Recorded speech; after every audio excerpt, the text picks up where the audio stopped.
well, we will just take a look at game number 1 together. It will be played on the map pack, and the map pack did generate Arabia for us. Spanish mirror to start off the action. Let's have a look. I'm just jumping in now as well, but Spanish mirror, like you were saying, this tournament, pretty much first game will be a mirror. From there, each team basically will pick one player will pick 2 civilizations. I believe it's the loser, and will pick the map as well. Then the winner will pick a civilization from those 2. Indeed, that's how it's going to happen. So we have one mirror, I got it right. All the others, all the other civs won't be mirrors. We actually had Vivi against Hera playing against each other, and they had a Spanish mirror on Arabia as well. That was a super aggressive one due to Vivi obviously putting the pressure on quite heavily. But those 2 players are playing it very differently, I assume. Oh, I absolutely love the way Vivi plays, but we've got the Viper versus Liereyy here, Spanish mirror matchup. I guess, I know it's the first game of the series, and it's a big question to ask, but when this ends, what do you predict it's going to be? That's always the moment where I put the responsibility of predicting to my chat and ask them. I will go for a 4-2 in favor of the Viper. 4-2 for the Viper. And do you think it's just his ability to hold out that's going to kind of give him the advantage here? I think he's a guy who can it's his really... preparation? Yeah, I'm not sure how much he will prepare, actually. I think it's a lot about like adjusting to weird situations that makes him really strong. And I honestly don't expect Liereyy to prepare too many matches either. I do agree with you. Lierey's one of those players who kind of just turns up, and he's good at the game, and that's what makes him so good. He turns up, he plays well, and that's really what does it. Whereas the Viper, he just kind of can play everything, and he can play everything well. He's been around just for so long now that he has the experience to kind of adapt on the fly. Yeah, but like it's not like Liereyy is lacking too many matches as well. I think it's lacking a bit like dedication, sitting there trying to see what the new civilization really have to offer. And yeah, but we can just go for a lot of old matchups as well. Absolutely. I guess that's the thing as well. When you do lose, you do have that control to kind of pick the civs you want to kind of work with. So it does give you a good option to get back into the game if you've prepared that option. That's the big thing to stress. Yeah, and well, that will be the big if, and I'm really curious. We had some incredible series, like Dowd against Viper series was so good. So many well-prepared matchups, and Dowd did really deliver there on his end. And yeah, I love the format, and we will see the first actions. Now, the first damage of this series is dealt. Some HP lost here for Mr. Liereyy. Looking at the map as well, Viper's got this tiny little nook he can kind of wall off very, very easily. We do have some big open areas for Liereyy to actually have to deal with here. So I will say, as far as map goes, walling off, especially with that nice, safe back gold for Viper as well, that's pretty beautiful. Yeah, he has such an easy wall off. Could even go for the longer walls and use the cliffs towards the top side of his map. And, well, he did play 3 on wood for quite some time. Now went for 4. Has a lot of houses already queued up. I think this won't be a man-at-arm opening. Or what's he doing? I don't really know what players are up to. Yeah, and that's kind of what I've enjoyed about this, especially with the new civilizations, everything coming in, the constant balance changes, is players are always looking for that new strategy. So it's not one of those things anymore where we're like, oh, we can see this. We're expecting cavalry archers, or we're expecting knights. There's a lot of that we can still work with, but it really does give players a lot more options to kind of work with. And I've enjoyed that thoroughly. Yeah, well, the ideal for Spanish is obviously to, at some point, to get into conquistadors. The question is, how do we get there? Are we trying to make someone with men-at-arms? Is it a drush play? Is it a scout opening? And we see the Viper now dropping down the barracks. We have Loom for Liereyy now queued up as well. So Liereyy will actually play pop 20. That kind of has to be scouts.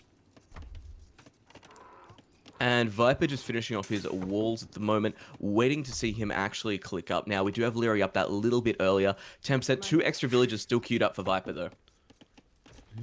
Interesting. So that's... What is that? Is it Drush FC?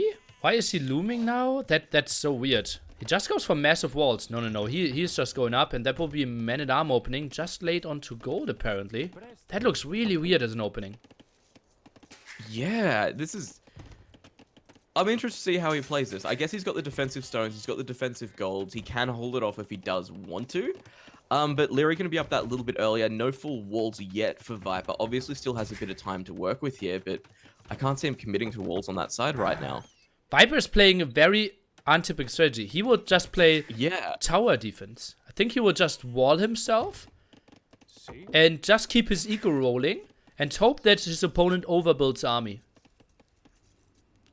Absolutely, a very common Viper strategy, just to kind of hold on, let his opponent commit the resources, then push them back with a superior eco when the time's ready. Actually taking some deer in the back with the mill as well coming up. Really interesting to see from that. Liereyy has pushed most of his deer towards the town center, so interesting to see that as well. Okay, well, it's maybe just pop 22 scouts out of the Viper. Might be an option as well. Then eco upgrades might be delayed a bit. Not the worst thing.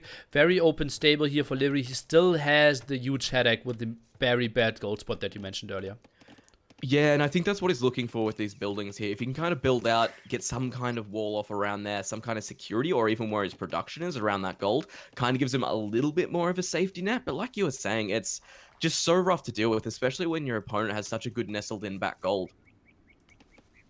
Oh, let's see. see. Look at this. Lierey's running around though. He's scouting for this villager. He knows the walls aren't up. But Viper, he can easily quick wall now. Houses around, he walls the front, can send the villagers up top. Let's take a look. Scout is coming home. He knows he has the small HP advantage because the scout got the hits off earlier. And now taking the fight for a bit too long there is Liereyy now running away. I think Viper might even be walled in time behind this. Yeah, I think he's going to be fine here. If he quick walls up around that gold just to the north a little bit, he should be absolutely fine here. Does, of course, have the 2 scouts from Liereyy coming in, but he can deal with that easy enough. Look at how he's still continuing to wall. Now walls his villager in. That wasn't the greatest reaction ever. Liereyy, he can keep up his aggression, can benefit from his very early uptime. Absolutely. More scouts just streaming in at the moment, trying to get that number advantage. Will try and pick off that villager, trying to break the palisade down, but Viper, of course, going to get that one up and a little bit more built. And did you see how he only hit the palisade twice and then pressed the stop key? Just to save like 2 or 3 more wood, because he doesn't need more than 60 HP on that wall. Why waste a full 5 wood? That's so crazy. And this is what I love, the amount of just resource dedication we see from him. Actually does delete the palisades off. Scouts come through, but there's a spear there. We've got a couple of scouts, so it's going to be absolutely fine on his part now too. So he will get a chance to finish off those walls and feel a little bit more secure at home. Yeah, he can't take any more damage in this game. Like, the house will just finish this one off. Completely walled now. And he still, as we mentioned, has a pretty solid map. Defensive gold, defensive stone behind this. Well, and that's the big thing as well. He has the stones to work with, like you were talking about, which means if he does want to go for that castle, get the conquistadors out, it's a pretty easy transition for him from here. Liereyy, however, we've got that wall coming up down towards, I guess, the south of his base now, just about starting to finish that one off, and he looks like he's starting to throw it up on the east as well. So he does know that the ball's really not in his court right now. He does have more map control, currently being the key word there. Well, he has another gold spot at the kind of east of his map as well. He will get that gold, still has defensive stones, so he can make something happen. It just feels so much more compact for Viper with his walls. Absolutely, it's just worked out very, very well for him, and that's just thanks to the map generation. Liereyy, of course, trying to play it as best he can to play that off. Got nice and aggressive with his strategy, tried to keep those walls open, but Viper just had the spear ready to go. A couple of scouts there, and he was able to push Liereyy back. Oh man, the last series had, I don't even know what, I think a 1 hour, 58-minute game to start this one off. And honestly, with those walls, both players playing so defensively, this could easily go into Imperial Age. This could easily be a long game to start the series off as well.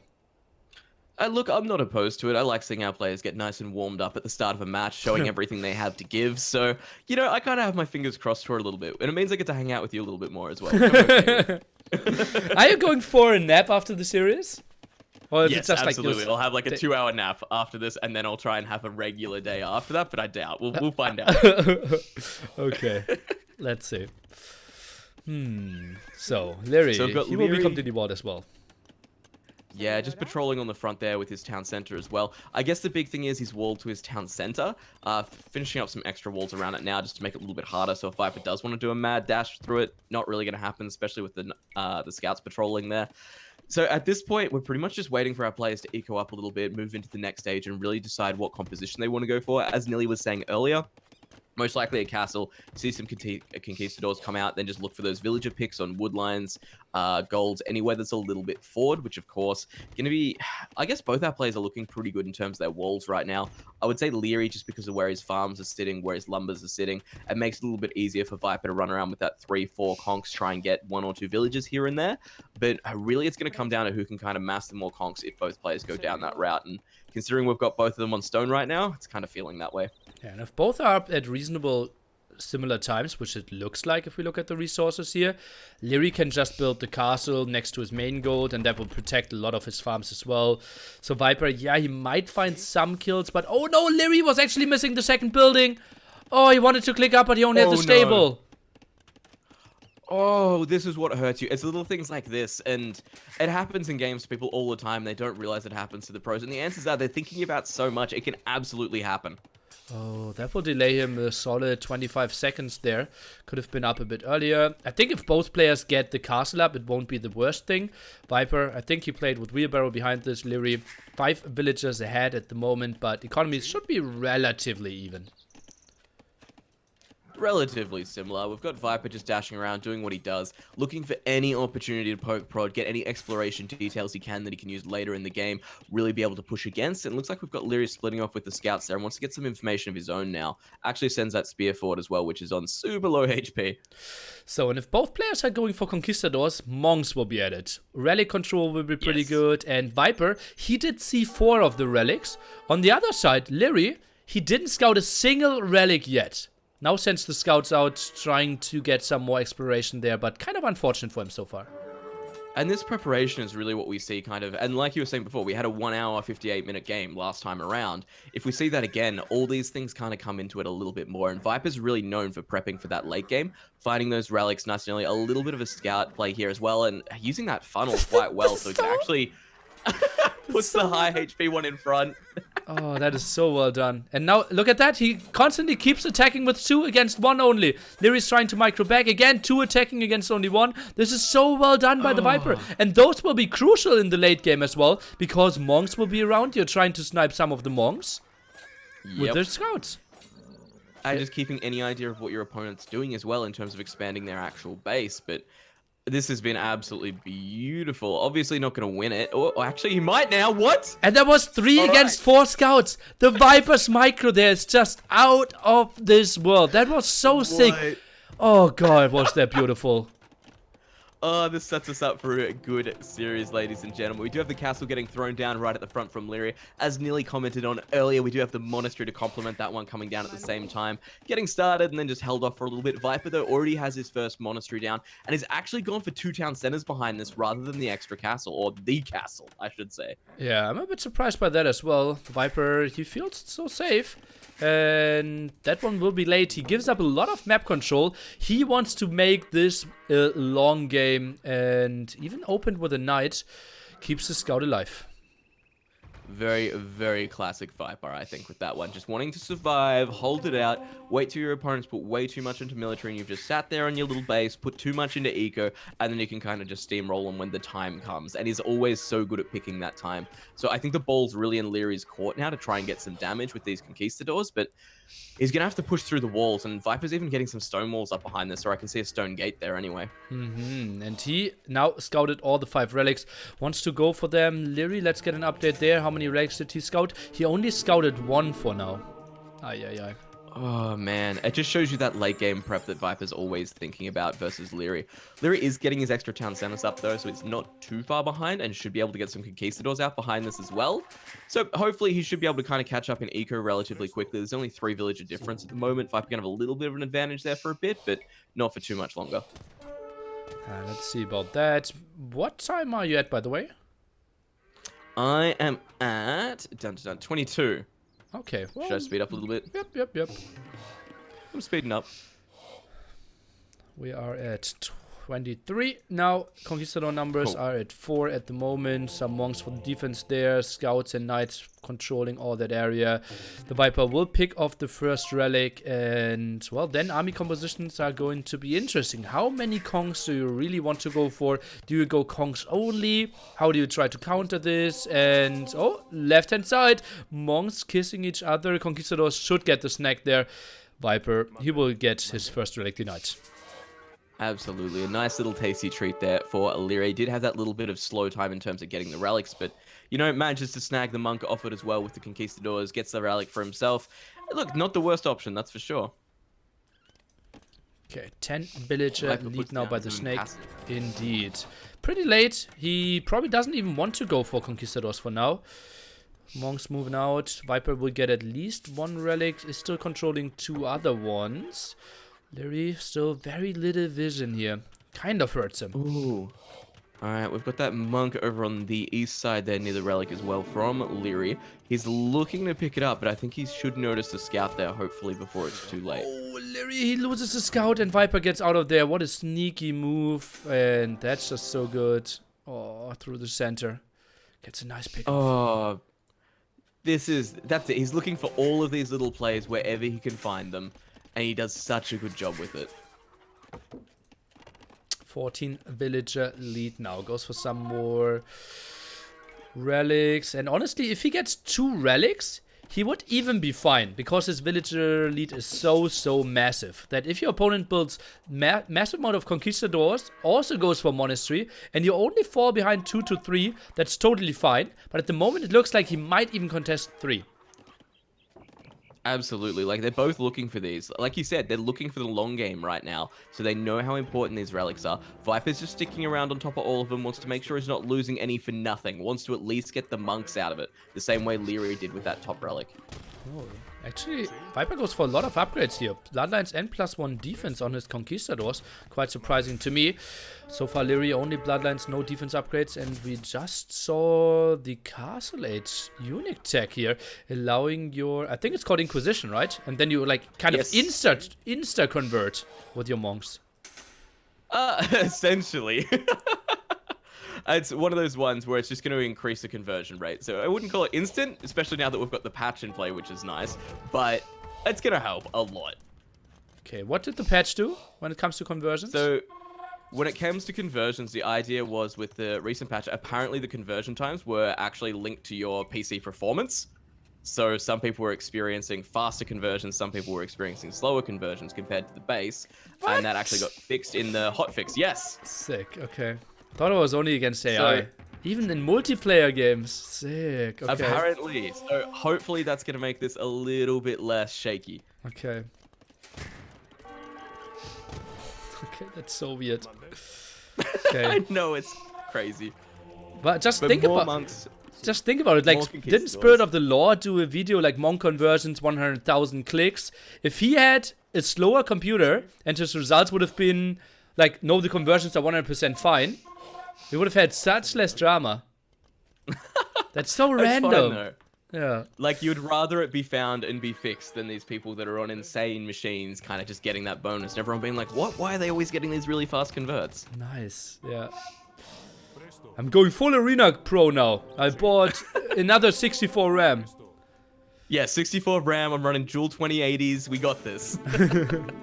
Only building 1 monk. Okay, now we have some aggression here. Liereyy is still without the defense upgrades. Now we see the monks at the side won't get the conversions. Viper has the +2 defense. Liereyy already up to Imperial Age. Only 11 villagers behind and gets a really good castle up in the center of the map. I love this castle positioning. He's got the hill, it's right out the front of Viper. It gives him a lot of map control to work with. Viper's trying to put down a castle just on the other side there as well. You can see the villagers coming forward to do that now. So he's looking to try and get out and break that encirclement a little bit. And the Conquistadors tries to get the converts on top of them, gets one. And it looks like he should. Oh, he won't even get the kill back. He does get the monk, but doesn't get the Conquistador. And you need to speed up I again, take my that man. back. Oh, really? Yep. I was staying on top of that too. This is sad. Yeah, it is tricky, it is tricky. We're trying to do that though. And, well, now we have a siege workshop at the side there. Moving in, still Inquisition. Castle can maybe do some damage against the monks. 1 instant conversion here, second one not happening. And Kongs from the side. Monks should be in danger. You know, they're not in range of the castle. This is going alright at the moment, considering. I would say it's one of those things, at least Viper has the option to kind of back up a little bit, which is nice. But those monks for Liereyy there, just absolutely demolished. So where's the last monk here for... Ah, okay. Now dropping off the last relic. So it will be 3 relics for the Viper, 2 relics for Liereyy here in the long game. And that's just super good for the Viper when it comes to eco. But Liereyy up earlier and has the crucial hill in the center. He's still in the dominating position. Yeah, if Liereyy just gets a couple of those trebuchets out, the engagement maker essentially, he can start pushing away at Viper's base, and Viper kind of can't just sit there like he does so well. Loses a couple of monks there as well, which is a bit of a shame to see. But the thing is, Viper's kind of just been sitting around his base. He's been looking for the engagements that are favorable for him. The moment those trebuchets start to come out from Liereyy, it puts the pressure on Viper to actually do something. Oh, and you know what Viper's doing? He decides, okay, you have that hill, not much I can do against this. He goes for the counterattack, but the counterattack shouldn't really do too much. If it wasn't for Liereyy opening the walls here, he's trying to stonewall there. Oh god, that's a risky opening, but I think the Kongs are not going to punish it. Oh, looks like they're just not going to be in time, which is a little bit of a shame to see there, because Viper's really looking for this, and I wouldn't say he's out of position at the moment. As soon as those trebuchets come in, that's where it's going to start to hurt right now, but that was the moment to look for any kind of aggression. 4 Kongs still in the center protecting the trap. The rest of the Kongs are going back. Viper, he has a nice villager lead still, but, well, Liereyy is getting all the map control. I think it will be even split when it comes to the extra gold, and I still love the hill control of Liereyy here. That castle, that should fall. Viper not even trying to repair. And also the monastery very exposed. That's the thing with these middle hills as well that players really take advantage of. They're a great staging point to use. All that bonus, it makes it near impossible for the defender to push out against it, especially when it's only equal numbers. I do like the fact Viper's moving out across the map. He's trying to claim all those extra golds as best he can. But like you were saying, this pressure that's coming on from Liereyy right now, an elite conquistador coming down for Viper as well, really important one there. He needs to push Liereyy off this hill. This hill is basically where the control for the game is being fought right now. Yeah, and Viper, he's preparing a lot of rams. He is preparing all the upgrades for his monks as well. Block printing, elimination. He wants to go for it. Conquistadors are now moving in, both with elite conquistadors. Both, I believe, with the same upgrades. No, Viper's lacking 1 defense upgrade. That is a big dive in, though. 2 Kongs converted, make it 3 converted. The castle's helping out behind this as well. And I think this was a good fight for the snake. Yeah, absolutely. As soon as you kind of got that surround on top of those conquistadors, and they get stuck between the castle fire. And look at this, he's going to try and trap them again, push them exactly through the castle fire, through the elite conquistadors. This is just a meat grinder right now. Oh god, and beautiful gates behind this as well. What a nice move. And the Viper, he will just clear up this army and then make the ram go happen. Lierey's military count just plummeted so heavily. 29 to 17 now. Some aggression over here, but I think Viper, he's going for the kill. He's trying to clear up the hill now. Yeah, that concave there with the conquistadors was absolutely beautiful. We've got Viper with the capped rams. He's got siege ram on the way, so he's going to be able to push out against that hill exactly like you were saying, and there's not really much there that can kind of contest against that right now. I think you need to even pull the villagers now. Well, he's got to do something to deal with this. If he loses this castle, he loses his entire front, and then Viper's got his staging point to push pretty much directly into the heart of Lierey's eco. 20 villager lead, and Viper is getting the resources on the map. Kongs dancing around. Monks, they need to retreat a bit more. Getting solid upgrades on those. No ballistics, obviously. Traps are now packing there. I'm not really or unpacking there. I'm not really sure what they want to attack. The Kongs, maybe. Okay, getting 1 kill. But they're losing their lives now. I guess if that's the case, may as well try. Siege rams though, going to target those trebuchets, of course. Going to take them down as easy as possible. Look at that just damage on the 2 at a time. Castle gets absolutely swamped by the siege rams. Conquistadors doing their best to fight this one, but are forced onto the low ground. Not a fight you ever want in relatively equal numbers, especially with the siege rams there as well to soak up so much of that damage. Yeah, and you also can't stop micro because the rams are on the front there. They are now continuing to just pressure in. More monks behind this, more rams. On the other side, Liereyy, he's only going for conquistadors at the moment. He will lose control over his center gold, and suddenly his monastery is the exposed one. Oh, this has been such a turnaround, but Viper realized this early on. You pointed out that he had the siege workshops there. He was preparing the rams for the push, which was absolutely stunning to see. So he read the game well. He knew exactly what he wanted to do. He just held out till the moment where everything was going to work for him. Oh man, that castle's in trouble. Yeah, 4.8k HP. We still have 5 rams attacking at the front here. Another one is coming from behind. Now he goes for the massive repair. But how do you do that against 4 working rams still? That's going to be really ugly. Meanwhile, your Kongs are going down. But remember, Kongs do have extra attack against siege rams. Yes, Viper fighting under the castle as well, so a little bit of that arrow damage hopefully going to help him even up the conk numbers here. But the siege rams as well, hopefully just going to continue streaming in for Viper, throwing down siege workshops on their hill there, so he doesn't want to let this one go anytime soon, but is slowly starting to deal with those rams. Oh yeah, Monastery went down due to the splash damage though. But yeah, lots of villagers died. And well, Viper, he can just develop behind this, is going for everything, goes for more hill control, gets the beautiful castle up. And that was just buying himself a lot of time. Even if he didn't break Liereyy, that was still a victory for him. Yeah, you're bang on there. Because the thing is, Liereyy did survive this push, but at what cost? He lost so many units. He lost his entire front. The castle's most of the way down now, and he's only just starting. In fact, is he out of stone? No, he's got heaps in the bank. It's fine. Don't worry. Okay, 850. Okay. Yeah, I was wondering why he wasn't repairing the castle there. And it looks like he wants to go for the big fight in the middle with the conks. He moves the rest of the villagers onto gold to support this. But here comes the rams again. Round 2. Dove in to kill the monks. Did get 4 monks there, quite nicely for him. But now Viper already also with the 3 against 0 relic lead. The castle, you ask why he didn't continue to repair it. No upgrades on there as well. He will get the siege ram. I think traps should be the next step here for the Viper. Yeah, and that's exactly where we're at. Lierey's doing a good job at defending against this when everything comes in, but the moment he's forced to move away from that castle, he doesn't really have much to offer right now. 1, 2 trebuchets on that high ground, and this is pretty much just Liereyy won't be able to push into the force of Viper. Liereyy, he's expanding to the left-hand side, just double castle drop there. I have no idea why he's doing that. Production just so ugly. The Conquistadors always ran through the battlefield before really getting to the fight. And yeah, I think he needs to reinforcement a bit more on more crucial sites. I think 1 castle is fine there, but why the second one? Yeah, it's a bit of an ask, especially when it's just defending 3 tiles of gold that he's got like 7 villages on. That makes things hard, especially when you've got this massive force from Viper pushing in. I guess if he loses his castle in the front, he can continue his Conquistador production over there, but right now, I'm not sure if that's what he needs. Oh, he needs a bit more. 45 population behind now. We see all the upgrades in the book, and yeah, Viper, he's just moving in. He has the same amount of military, but just feels like Monk Ram composition fits so much better. Liereyy now forced to mix in some light cav even. Not what we want to see. Castle goes down, and Viper again with that massive concave against Liereyy. Being able to micro quite efficiently with that, with the rams there, of course, to soak up as much of that damage as possible. Like you're saying, the scouts, light cavalry being added into this one just to try and deal with the rams, but not good.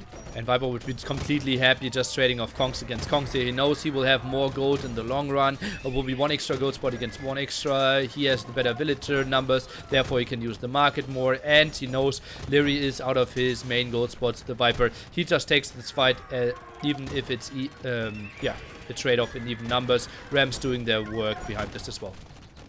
Yeah, he's denied that monastery early on, so the Relic is just sitting there on the ground, pretty much useless. We've got that forward castle coming up from Viper. And like you said, an equal trade at the moment is a win for Viper, because he can just repop this so easily right now.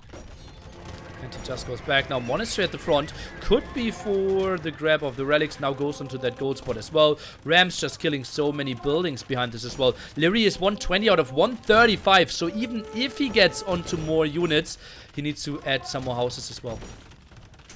Oh, that's so painful, and that's the thing you can miss so easily. But Viper, just on that huge pop count, just building it up further and further, trading away his units as much as he can. Castle coming up in the middle of Lierey's base to try and get some defense there, but the Rams, of course, are on top of it before it even finishes. Damage starting to stack in, and those Conquistadors just looking to push Liereyy further and further back into his base. Yeah, or just chilling is completely fine as well. Viper now with 5 relics, and yeah, I think just building 2-3 traps could be totally fine. Gets Bracer behind this for all his castles, has all the map control in the world as well. And well, Liereyy is trying to make something happen. Still no HP upgrades on this building, really hurts my soul. Oh yeah, and considering we've got Viper making a little bit of a transition into trebuchets now too, that extra HP will just give you so much so much extra time just to hold this one out. But right now, I think we're at GG. Indeed, GG. There we go. Liereyy, I think if you have this composition where you go for more Conquistadors, get the early second castle, get the hill control, you need to camp this one. You need to bombard cannons, onagers, try to keep this very crucial position for yourself alive. But he dove in. He tried to take the monks out, tried to kill the conquistadors. That should never work. Viper's eco should always be better. Small mistake there by him that cost him the game.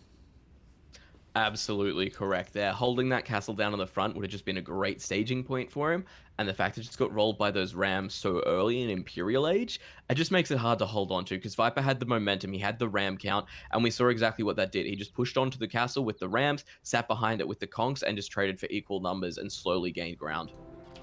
Economy won him the game there. The Viper just really greedy. And Liereyy, that's the problem. Could he play that greedy with this map? Probably not. And I do like the fact that Liereyy really tried to hold on to that fact. He knew that's where it was. He went up a little bit earlier, tried to get the scouts in to deny the walling, get some kind of opening that he could really punish. But that's the thing from Viper. It makes things so hard to deal with because he's just there with the quick walls. He's there to wall things back and invest that low amount of units to get the result he wants. Yeah, and he's so good with that. Lovely stuff. In between games, I'm trying to talk to my chat, and we will hear each other. They're great. In 2 minutes. So now, guys, obviously the map and civilization choice of Liereyy, and the Viper then decides which of the two civilizations he wants to go for. Interesting that you're spending all your channel points here. Give Barbecue Turkman some love. He just posted a heart in the chat as well.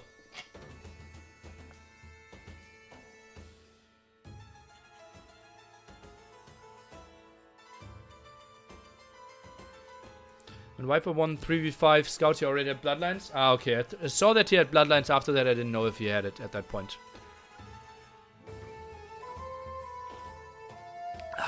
Could you summarize the FTC settings quickly? Exclamation mark FTC will give you all the info you need. It's basically game number 1, mirror, and the other games, one player decides on the map and civilizations. The other player chooses which of the two civilizations he wants to go for. Thanks for all your support there. I saw a lot of subs flying in.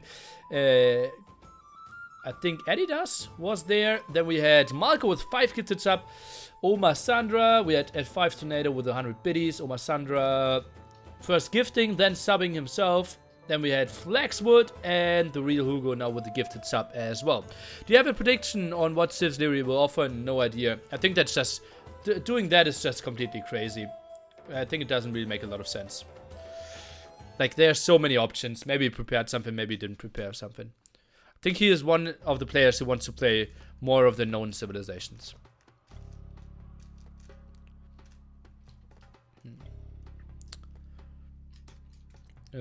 Pointy boy. Hey, yo.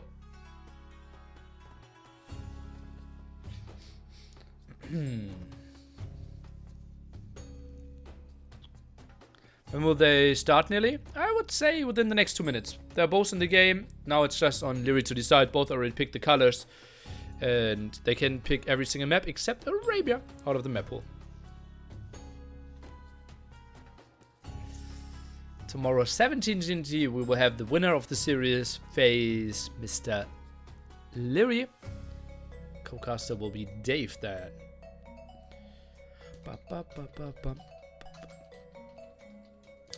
Turkman typing behind the scenes.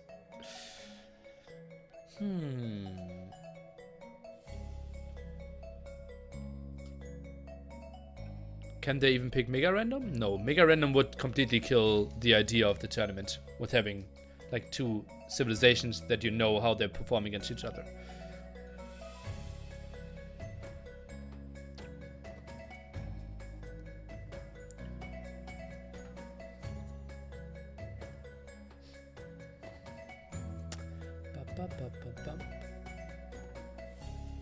Okay, so they picked civilizations now. We should jump into the game in or within the next minute.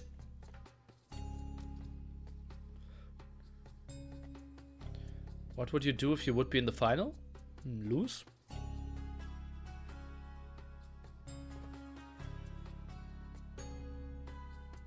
What?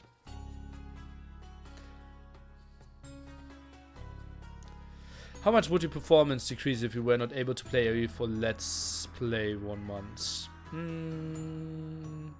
think I'm back at my skill within a week again. But yeah, the first game obviously will feel very bad. Like, you're probably playing 80%.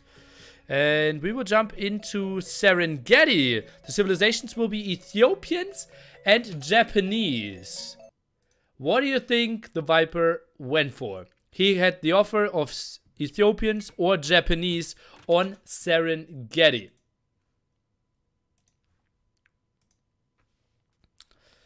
People saying Japanese, Japanese, Ethiopians, Japanese, Ethiopians, Ethiopians, Japanese, Japanese, Japanese. Interesting.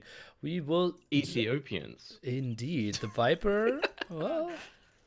Tell me something about the two civilizations. The Viper had both civilizations offered, and he, in the end, did decide on Japanese and will leave Liereyy with Ethiopians. Interesting to me. So I think Japanese are a little bit more open in terms of play. You've got a lot you can do with him. You've got into crossbows, into knights. Of course, you can go castles. The samurai, not so much of a help there. Like, can be good, but really not something we usually see in, like, kind of competitive play. Whereas Ethiopians, you kind of just see crossbows. Like, I could be wrong there, but that's the real play you want to get into. And I think, like, Liereyy with Ethiopian crossbowman, that wouldn't make me too happy. Yeah, I guess it's one of those things where the faster attacking speed makes it so easy in terms of the micro for someone like Liereyy to just abuse and demolish someone off. But I don't know. I think this is one of those things where, do you think Viper expected the Ethiopian pull from Liereyy? No. That's like, I think you can't really prepare for those civilizations. I'm a bit surprised that we actually got those. Yeah, very true, actually. And I guess it's one of those things where we'll see exactly what Liereyy can do with it, what he can make happen. He is down 1-0 in this. So really, it's up to him to kind of come back from here, or he will start to feel the pressure next game. Serengeti as well, very, very open. So it can be good for crossbows to kind of just push and get those picks wherever they can. Let's take a look at the maps. Liereyy kind of spawning in a pit here. Nice defensive wood lines. Berries very defensively as well. Lovely stuff there. Gold, very open on the sides though, so not the greatest thing. Ostriches, well, reasonably far away, I would say. Now goes for the first elephant. How does the Viper's map look like? So Viper's got a big hill over in the back there. Hopefully shouldn't have influenced him too much. Does have that nice back gold, nice back stone again. And has even put his lumber camp up in the back in that area as well. So it looks like we know where he wants to kind of hold down in terms of his base, get his eco set up, which is quite good for him. Pulls in his elephant and actually has a goal towards the side of his town center there. And another goal, which is a little bit further back on that hill again. But it's not horrible. Does have the small amount of water in the center there as well. Going to be a little bit annoying with that. Can use it as part of the wall, so which should be all right. And does have that hill on the front. Doesn't have the crater effect we kind of saw there with Liereyy, but he does have that hill on the front and back. So both great staging points for Liereyy to kind of utilize yet again. Yeah, and that hill is basically the same elevation from Lierey's crater. So let's see. I think that will be, well, really important that we get some control there. Also trying to fight for the gold spots in the center. Also just for Liereyy, probably not taken. Kind of interesting that Liereyy just will play this very defensively. I'm kind of not surprised after how the last game went. In all honesty, Lierey's generally a really good aggressive player, and it's really what he wants. But I think after that last one, he played it so aggressively, put down the forward castle nice and early, and then to have it shoved back in his face like that, I can absolutely see him wanting to play this one a little bit more defensively, maybe get onto some common ground and just go toe-to-toe with some big ecos. Well, also, like, he is totally fine, right? He sends 5 on berries now. And maybe he just wants to play archers. And then good luck, Viper. Try to go massive skirmishers. And I might still win. Ethiopian crossbow, they are damn scary. Oh yeah, especially in the hands of someone like Liereyy as well. It basically doubles the threat count straight away. Because that micromanagement off the back of them attacking faster like that, oof, it's just absolutely glorious in terms of the micro you can get out of it. So hopefully we'll see exactly what he can make happen with this one. He just needs to kind of get into a position where he can kind of put the squeeze on Viper with those crossbows, or even just some archers at the start. And as soon as he starts to get that, that's where he's going to be in a good situation. And that's where we can see Liereyy kind of evolve this game and control the pace into what he wants. And speaking of squeeze, the Viper squeezed out a pretty sexy build out of here. Pop 20 for him. Did Popped forget... out a good build. Yeah.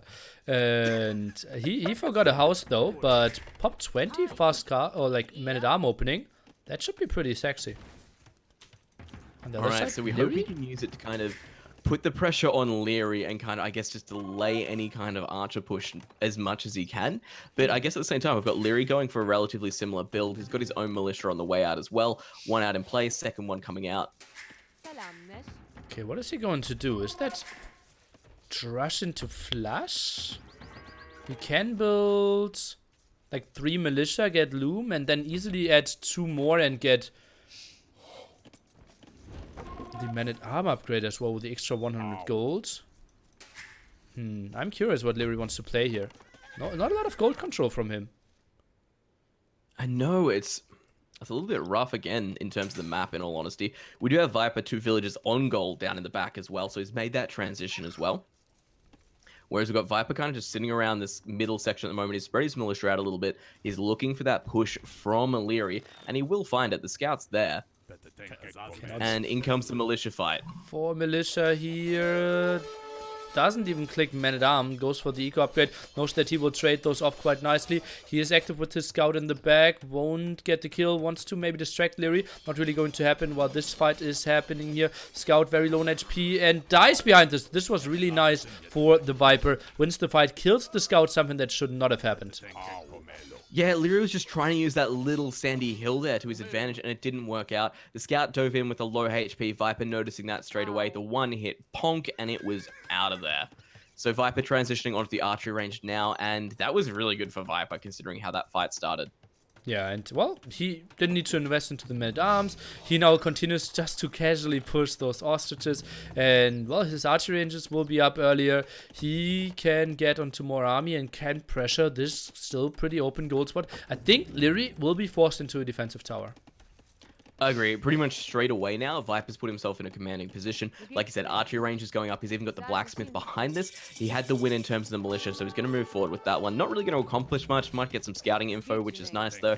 But now essentially those archers, he's going to be ahead in the numbers. He can push out and he doesn't have to worry about that defender's advantage so much. Pushed away from the gold. Now drops double archery ranges, but at a weird spot, honestly.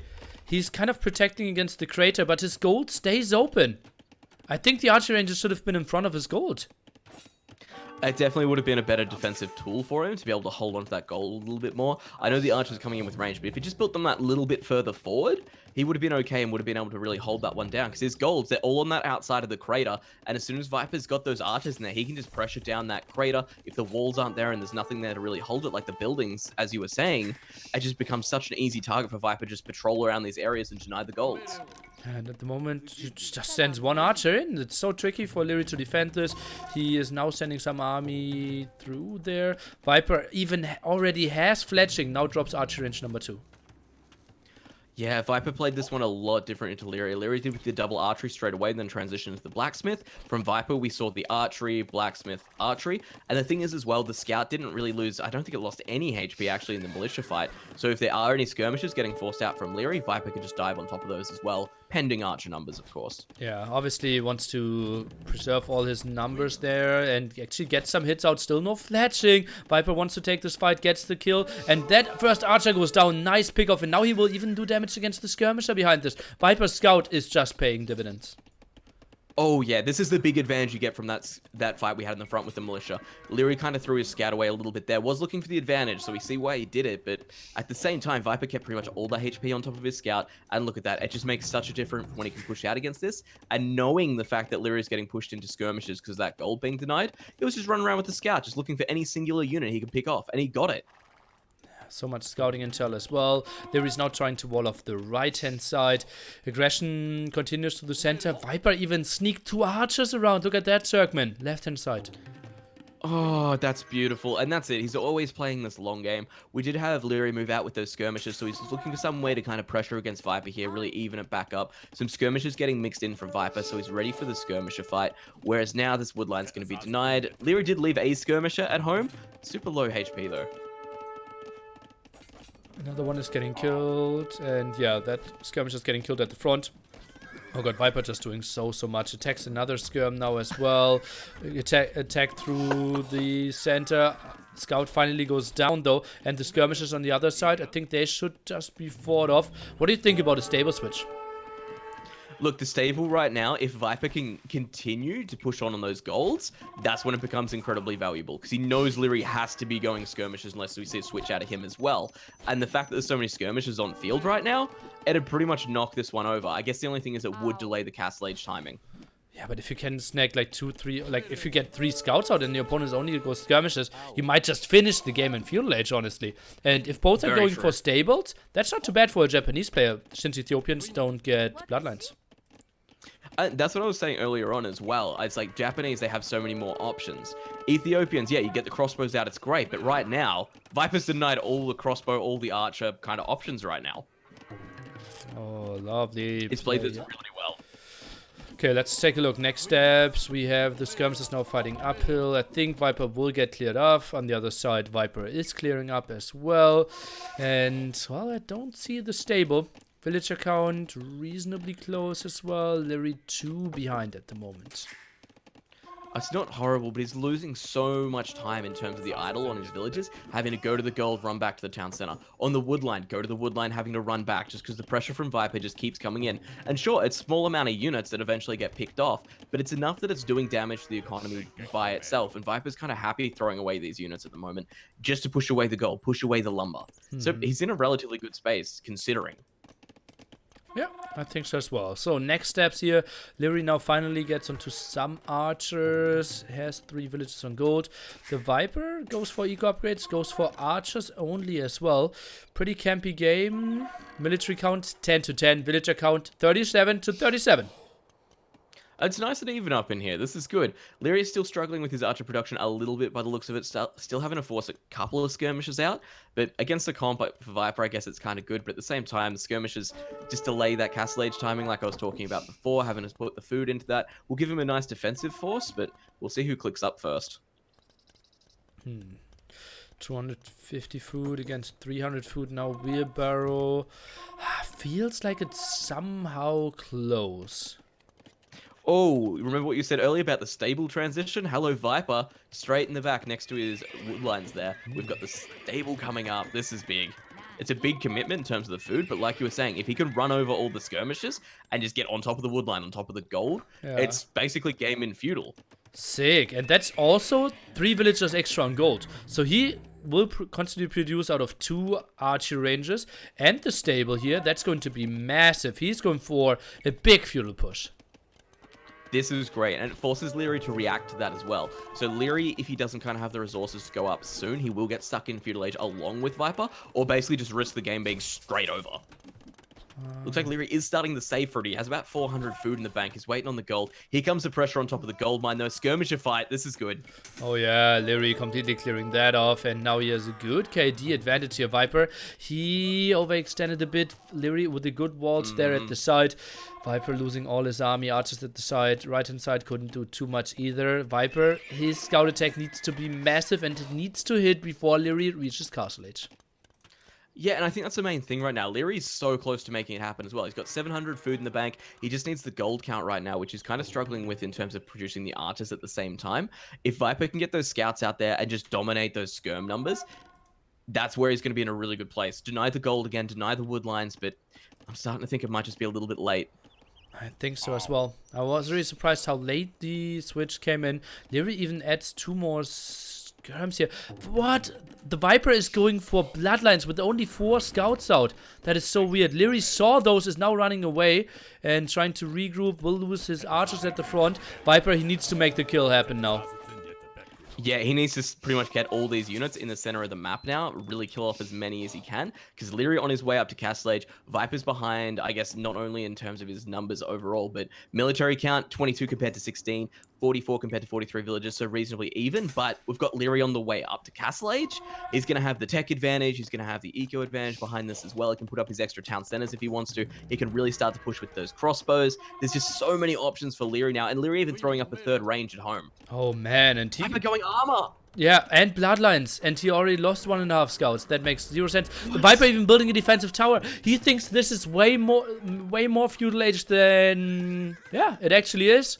That's so sick. This is a great read from Liereyy. Great. He saw the scouts. He knew it was happening. He should have hopefully known about the food dump that went into that. Hopefully he realized the bloodlines as well.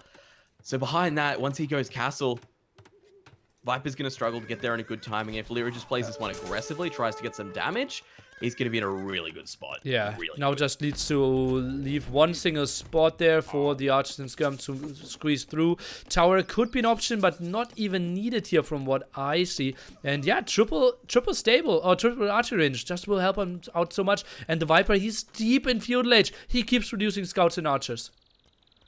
This is so much commitment. And the thing is as well, Liereyy knows the scouts are there now. He saw them super early on, which kind of isn't what you want. You want the element of surprise. Just dump on top of the skirmishes, kill them all off, and deal with it from there. Whereas now, Lierey's already got a couple of spearmen out. He knows what's coming. He knows the chances of this. So he's prepared for it. And Viper was forced to put up that tower as well.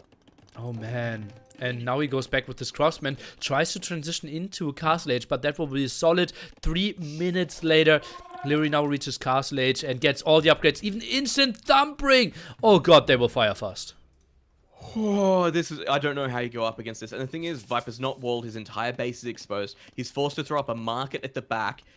Lierey's just going to be able to just do circles around his economy right now, push everything away, get a couple of villages here and there, and just push everything back to that town center and give Viper no control. Rushes out the university behind this one as well. Let's take a look. Does he want to take the fight? Just sit under the tower. He can take this all day long. Maybe running around could have been better. He might actually have some reasonable losses. Oh god, the Viper will lose everything as well though. Liereyy, he's trying to lick his wounds. Maybe regroup a bit. Find a better angle. Look, fighting under the tower, uphill, I know he has a tech advantage, it's a big ask though. I guess he had a lot of skirmishes mixed in there versus a pretty much pure archer combination. So it wasn't horrible, but I agree. Liereyy backing out of there, trying to find another place of engagement. Second tower has gone up for Viper, so he knows the situation he's in now. He really just, the thing is, he needs to survive until Castle Age. And did he actually just get forging off there, or did he cancel it? I don't see forging being researched, so that is cancelled indeed. And Liereyy, he isn't finding the angle that he wanted. He's now getting ballistics behind this though. Or did he? Did ballistics finish? I think it did, right? No, I think he did. He cancel ballistics to get I think he ATC? has. I think he's seen the position he's in, and he may not be able to get massive value out of ballistics right now. Wow. So he might have gone, look, I could invest this a little bit in the TC, play the eco game, ballistics I can get when I need it. Wow, that's a very rare scenario. But someone especially for cancels someone ballistic. like Liereyy. Yeah. Okay. Viper moving out for the counterattack with a huge amount of archers, though. There's this big kind of death ball sitting in the back of his base, though, so he's going to need to find a way to deal with this while all his archers are on the other side of the map. I guess he's going to look for that crossbow as soon as it hits and really try and push in, get some kind of damage out of it. But right now, all these units in the back of Viper's base, this is where the danger zone is. Yeah, and ballistic indeed clicked again now. So Liereyy, I think he's making something happen with the crossbows. Villager count really even. I think with a bit more like hunger to finish the game, we could already be picking civilizations in game number 3. Agreed. This has been a really weird set in terms of just the way this has played out. Some really interesting choices that have led to just a lot of delays in terms of the way we would usually expect this to be played. Viper, though, does hit Castle Age, crossbow coming in. And then he's got this huge glob of archers over on the east of Lierey's base that he's just waiting to jump on top of and find some eco to damage. The only thing is, there's like no eco on that side of Lierey's base. Archers now squeezing through the top there. Viper stopping another tower. Is trying to go for the university, and yeah. Viper, he will move in, but that's mainly houses. Needs to go into a weird angle. I think Liereyy should be able to defend this as well. Now even sends his crossbow to the right-hand side, and he will suddenly have the creator advantage. Alright, here we go. So we're seeing who can kind of get the most damage with their push at the moment. Liereyy, a lot of crossbows at home. Got some crossbows over towards Viper's base. Oh, man, who can get the more villager kills right now? Liereyy is 6 Or even villagers ahead. No ballistics for the Viper, only researching now. Liereyy is trying to go for some micro dances here. Liereyy doing a good job getting some snipes. 2 kills for now. Viper now goes for the spread formation. Now patrols in. Tries to make something happen. I think this should still be Lierey's fight. Yeah, the way this is playing out, we even had a couple of idols over towards Viper's base as he was trying to deal with this one that were around the university. Liereyy trying to push on both fronts at the moment, and the troubling thing is it's working. Oh god, ballistics are such a good upgrade. Viper only now finishing ballistics. He's trying to send his army around there as well, and now just sniping those. Don't you think that Liereyy should have gone for elite skirmishes as well? He had so many. Considering how much of a bonus it gives you, especially versus villagers, which is where the skirms have been, trying to actually get those villager picks, yeah, it could have really helped. Now dives in, wants to kill this crossbowman, get some damage done. Knight's not doing too much, and Liereyy, he is 10 villagers ahead and has more than double the military. This is kind of the position Liereyy wants, and I think he read it really, really well. Getting that extra town center up nice and early when he couldn't kind of accomplish too much with bloodlines. Sorry, ballistics is what I'm after there. Yeah, good play from him. Really love it. It's really smart play. He's adapting on the fly, which is good. He's even getting a third town center up in the middle of the map there, trying to lock down that extra gold position that he can hold on to on the hill. Oh, and Viper, he just moved in the center. Instant reaction by him, though. That's pretty sick how he saved that knight. Now goes for husbandry. He goes for more cavalry, I thought, but is actually adding a third archer range. That's a bit surprising to me. Yeah, that's the bit that confused me there, because I saw that coming down as well, and then I'm like, but he's building another archery range? We've got Thumbring coming in behind this as well, the extra armor on the crossbows to really double down on that. Even starting to produce a couple extra scouts behind this by the looks of it. That's so weird. This is, yeah, it's just weird play from Viper. I'm sure there's good theory behind it, but right now, the thing is, those scouts, they just get cut down so easy by the amount of crossbows on play. Even the knights. And now a monastery against a guy who's going crossbowmen only. So many weird choices. What is going on here?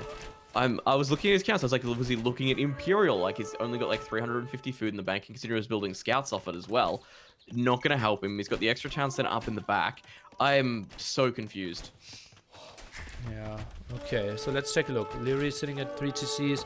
The Viper, he is only at 2 TC if I saw it correctly. Indeed, fight at the right hand side, won by Liereyy. Also annoying at the left hand side. And still has the position in the center. Now pressures that tower even. Liereyy is sending villagers forward, but that's mainly for the repair.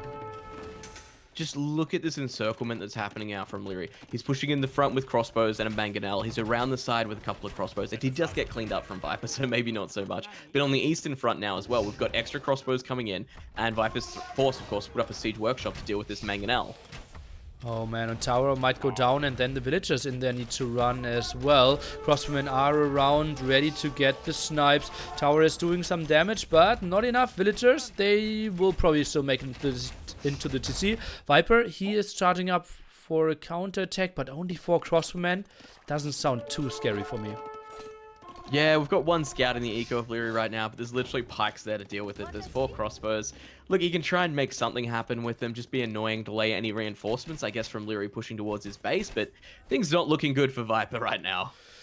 Close to 20, villager lead. Mangonel should get a solid shot off. Well, in between the skirmishes there. And, well, the 4 crossmen of Viper will actually find some damage here. Should have Thumbring and ballistics for themselves, so maybe some kills. Liereyy, no reaction.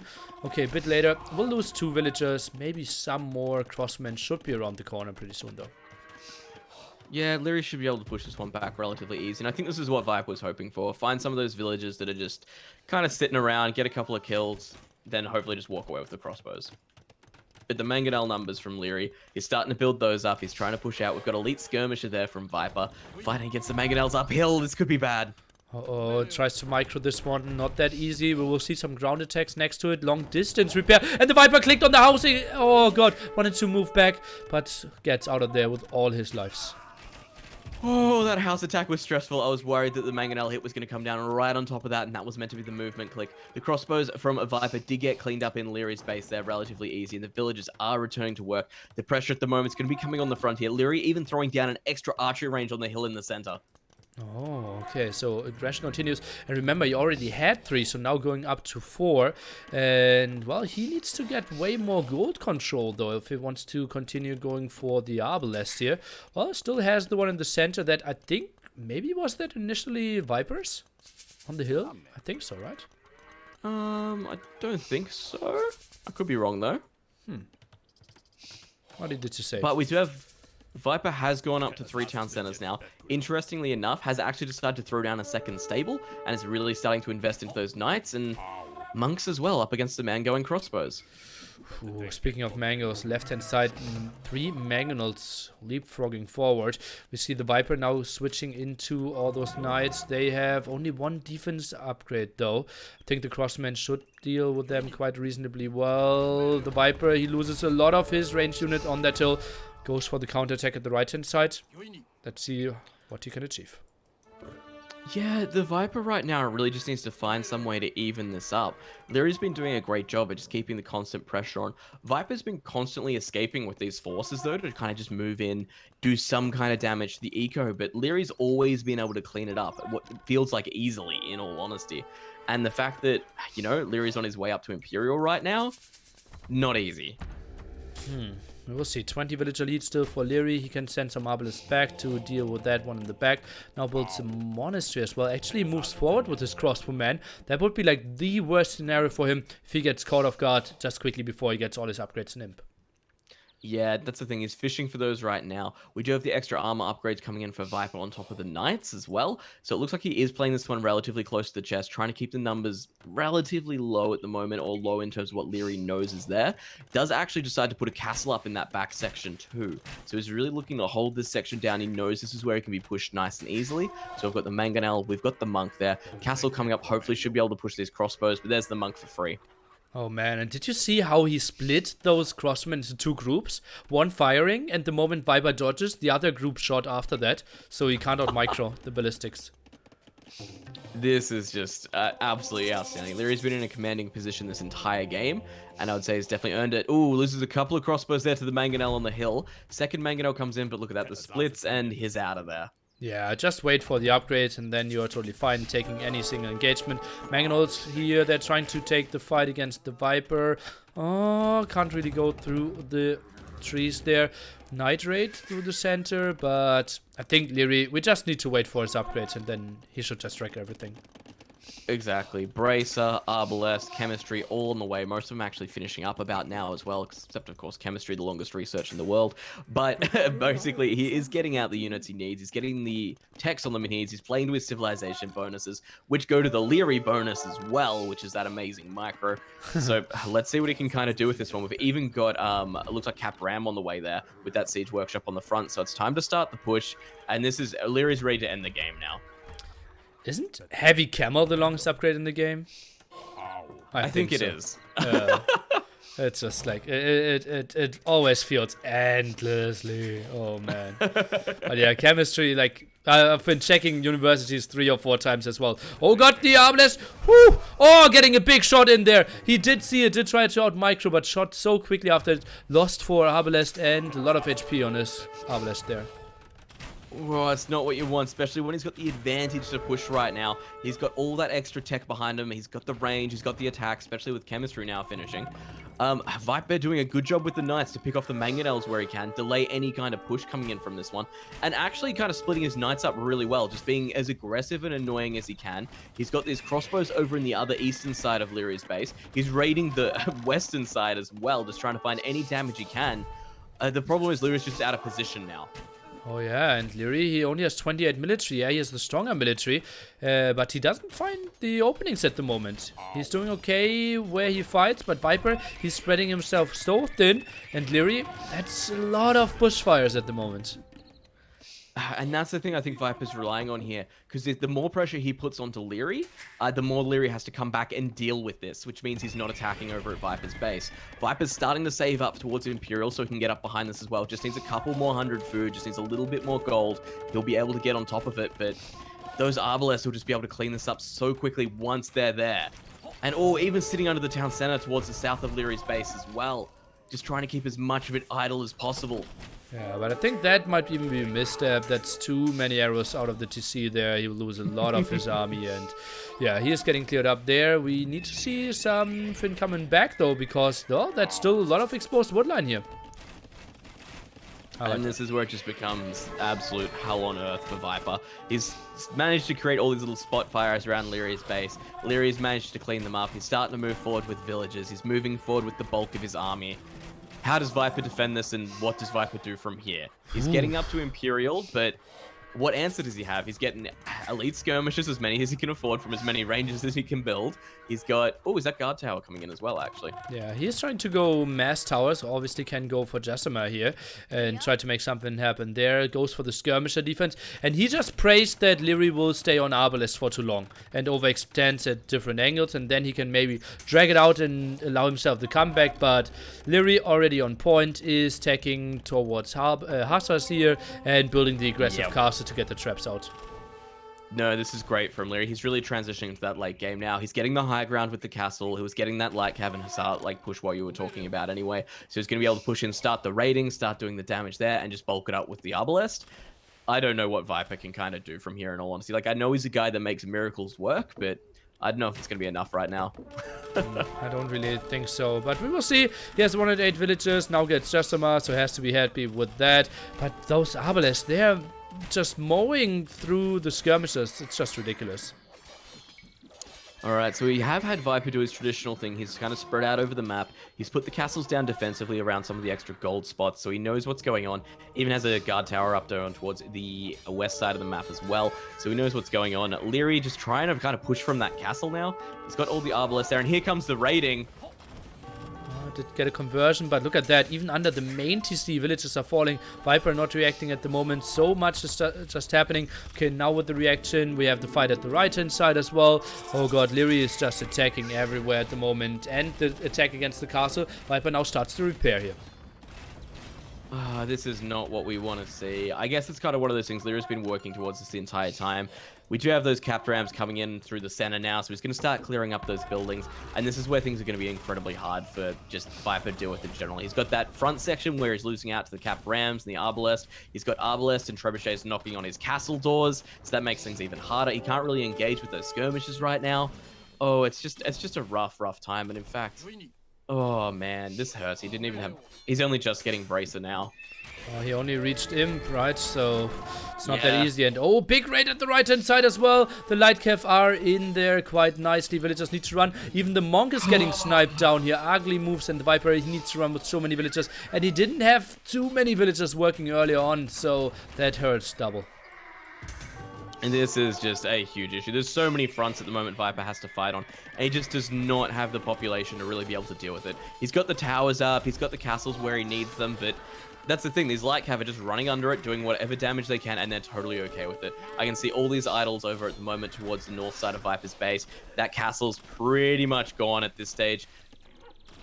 What do you do? I think this is one of those situations where he's just holding out, and I don't know. He needs to wait for a mistake from Liereyy, but that's so hard to find right now. Yeah, like it has to be multiple throws, right? Because it's not like we are in an even scenario. It's just Lierey's so far ahead, putting the pressure on everywhere. He has the ideal army composition he wants to go for, only missing hussars basically.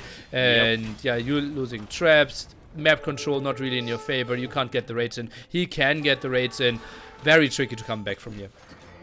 Yeah, like you were saying, it's one of those things where I actually hate the term throw in Age of Empires, but that's exactly what you would need here. 2-3 big, really bad engagements, or just misclicks from Liereyy that just whittle away all his army, and then he pushes that back from there and can manage to kind of get a stable ground.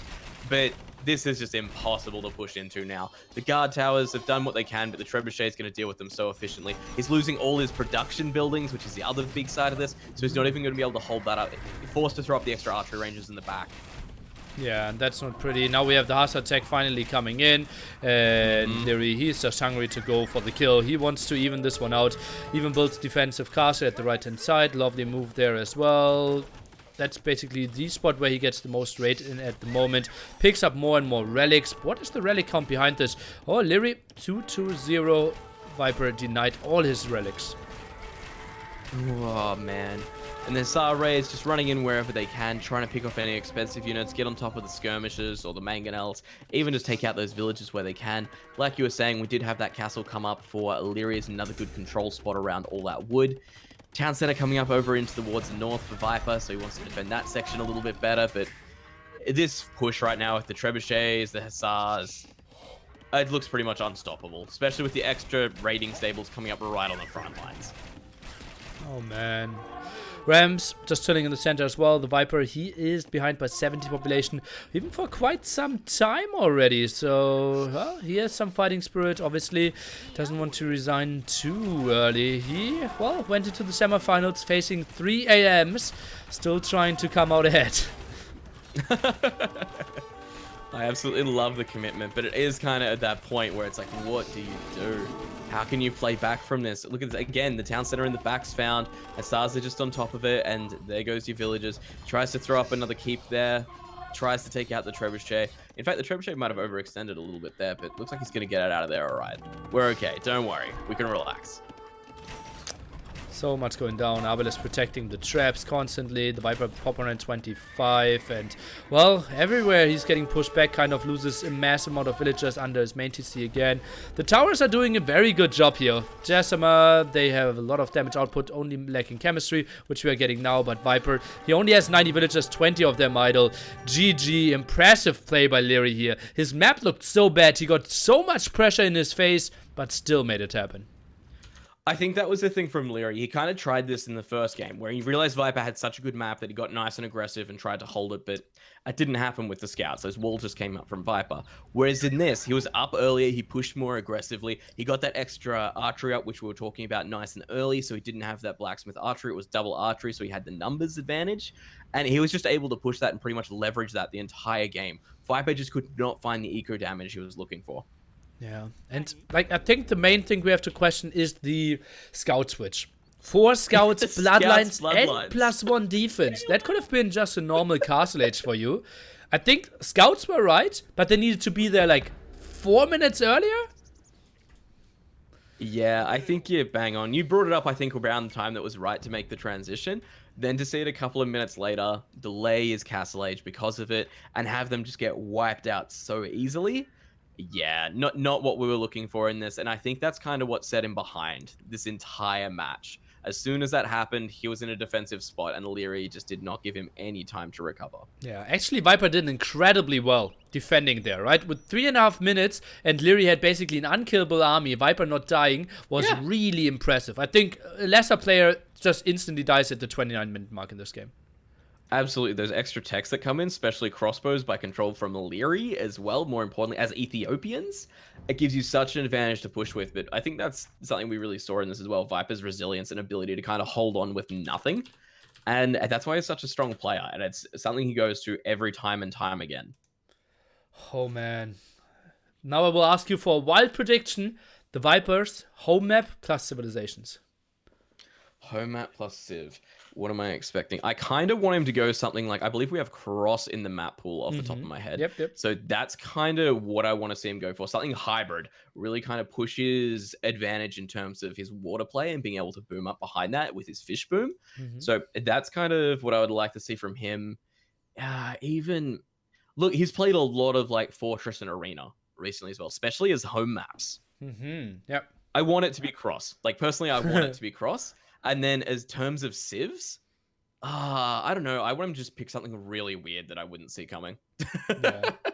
Would be sweet. Well, we will talk to each other after we jump into the game. Something hybrid could be interesting. I think Arena Regicide makes sense as well. We will see. We have 5 more games to go, potentially. Excellent. Lots coming up, and I'm just nothing but excited for this. This is worth a final, like in terms of the lineup we have here. Yeah, I agree. And yeah, I can answer some questions in the chat again. And Vietnamese versus Mayans, what would you choose? Mayans. It's not even close. Graveyards, Portuguese, Italians. Yeah, I don't think that's a great choice. I think Liereyy should easily go for Italians there, and Viper doesn't want to play Portuguese against it.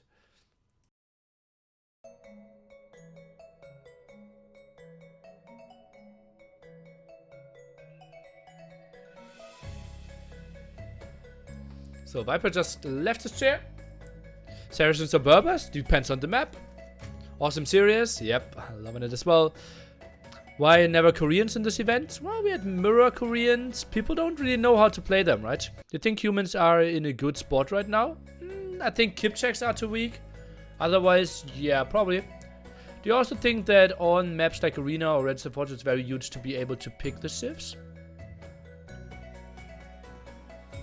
I think it's even for basically everything. Yeah. What's my favorite civilization? Malay. Regicide Fortress, Indians versus Persians. Indians just get wrecked. Vietnamese versus Teutons. That's an interesting one. I wouldn't really know what's better. Nearly, what happened to Jordan 23? I was happy to see his way back a few months ago, but from a day to another, I didn't hear anything from him anymore. Yeah, he stopped playing. Was this Viper underperforming or Liereyy over? Neither. You know that even the best player in the world can lose a map against a top 5 player in the world. Like, you kind of, like...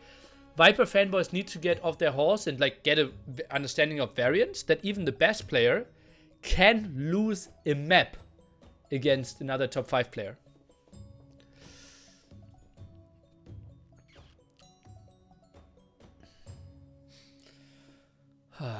Silver boy, yeah, that's true. Are you happy with the new small patch? Oh, well, nothing got worse. That's a good change for something. What do you think about Cumin Civs? Who the second TC and fast unit production? I just answered that. I like...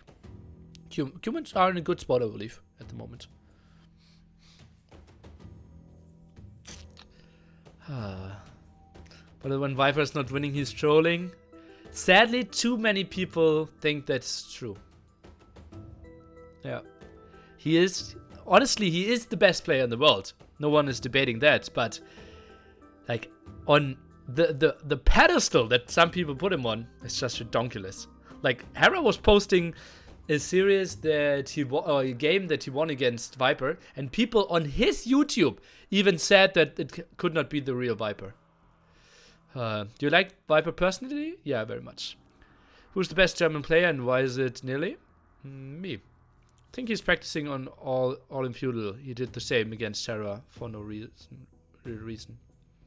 No. No. What's the most underrated Civ at the moment? Depends on by whom underrated. I think Portuguese are solid. Okay, so we will have Britons and Aztecs. I don't know the map yet. Let me take a look. It will be Arena. So Britons against Aztecs on Arena. What did Liereyy go for? Did he go for Britons or did he go for Aztecs? This could be a pretty damn sweet one. I see Britons from Dave. Britons, Aztecs, Britons, Aztecs, Britons. Liereyy for Britons, Aztecs, Britons. Interesting. We will jump into the action, and it will indeed be Mr. Liereyy playing Britons. The Viper will keep his Aztecs. And we are back with Mr. Barbecue Turkman. Always happy to be here, and like we were saying earlier, Viper's kind of got this, he loves his arena, he loves his Regicide Fortress in any kind of tournament, and this is no difference whatsoever. We do have Liereyy on the Britons and Viper as the Aztecs. Yeah, indeed. So Britons, Liereyy loves his extra range, loves the good boom behind this, wants to move around. The question is, how will he open this though? Wants to probably play something against the Eagles. This is just a very, very strategic map. Yeah, absolutely. And the fact that you get near no scouting information at the start makes it a little bit harder to kind of read. And the fact we've got a bit of a Geodude style map going on with these big arm handles on the side, both players have a huge amount of area they can kind of build up behind. Yeah, that's true. Very defensive resources here. The Viper, gold in the back, stones somewhat open, but second stone in the back. He has to be happy with that. Deer inside on the other area. Liereyy, defensive golds, not the prettiest stones and golds. I think he could suffer from some aggression. I think he needs to at least start with archer range. So looking in, like you were saying with the map there for Liereyy, the golds not looking the best, not looking the worst. Viper, both back golds, back berries. He's got his back deer as well. He's got both back boars. He even has a defensive stone over in that. In fact, he has 2 defensive stone piles over in that little arm handle we were looking at there. And then he's got the little extra gold just out on the front. Whereas Liereyy looking, look, it's not bad, but it's nowhere near as good. Yep, agreed. And well, you, worker at Forgotten Empires, you can maybe tell us something. This map, how often does it generate with 5 or 4 relics? So, from my understanding, it's being worked on at the moment. A lot of the Relic stuff is. So, generally, it will increase with the amount of players that are in there, and whether that stays or goes is still a little bit up for debate. So, it was meant to basically, in bigger games, give people a lot more options. But it's been between 4 and 5. It's a weird one. Okay. So this is a normal generation because we didn't see a lot of four Relic generations on Arena. I think prior to this tournament, I've only seen it once. Yeah, it could have been changed in the most recent patch.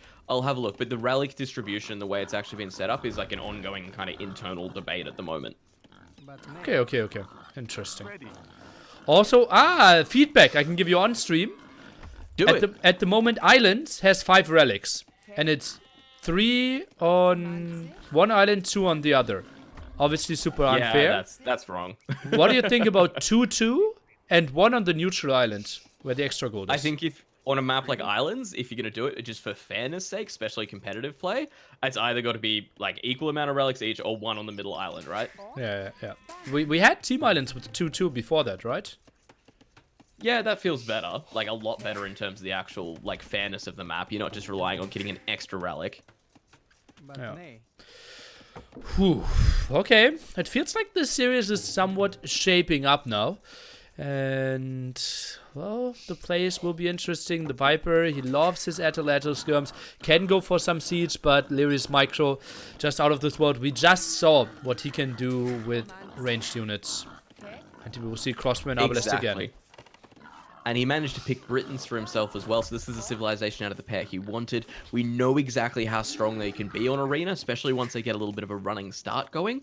So it's one of those things, if Liereyy can put the pressure on, utilize that micro of his, Viper could be in a world of trouble.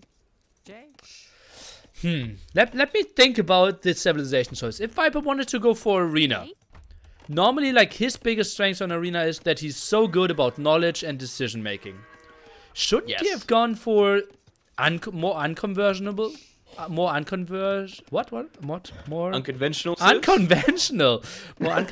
civilizations? I got you.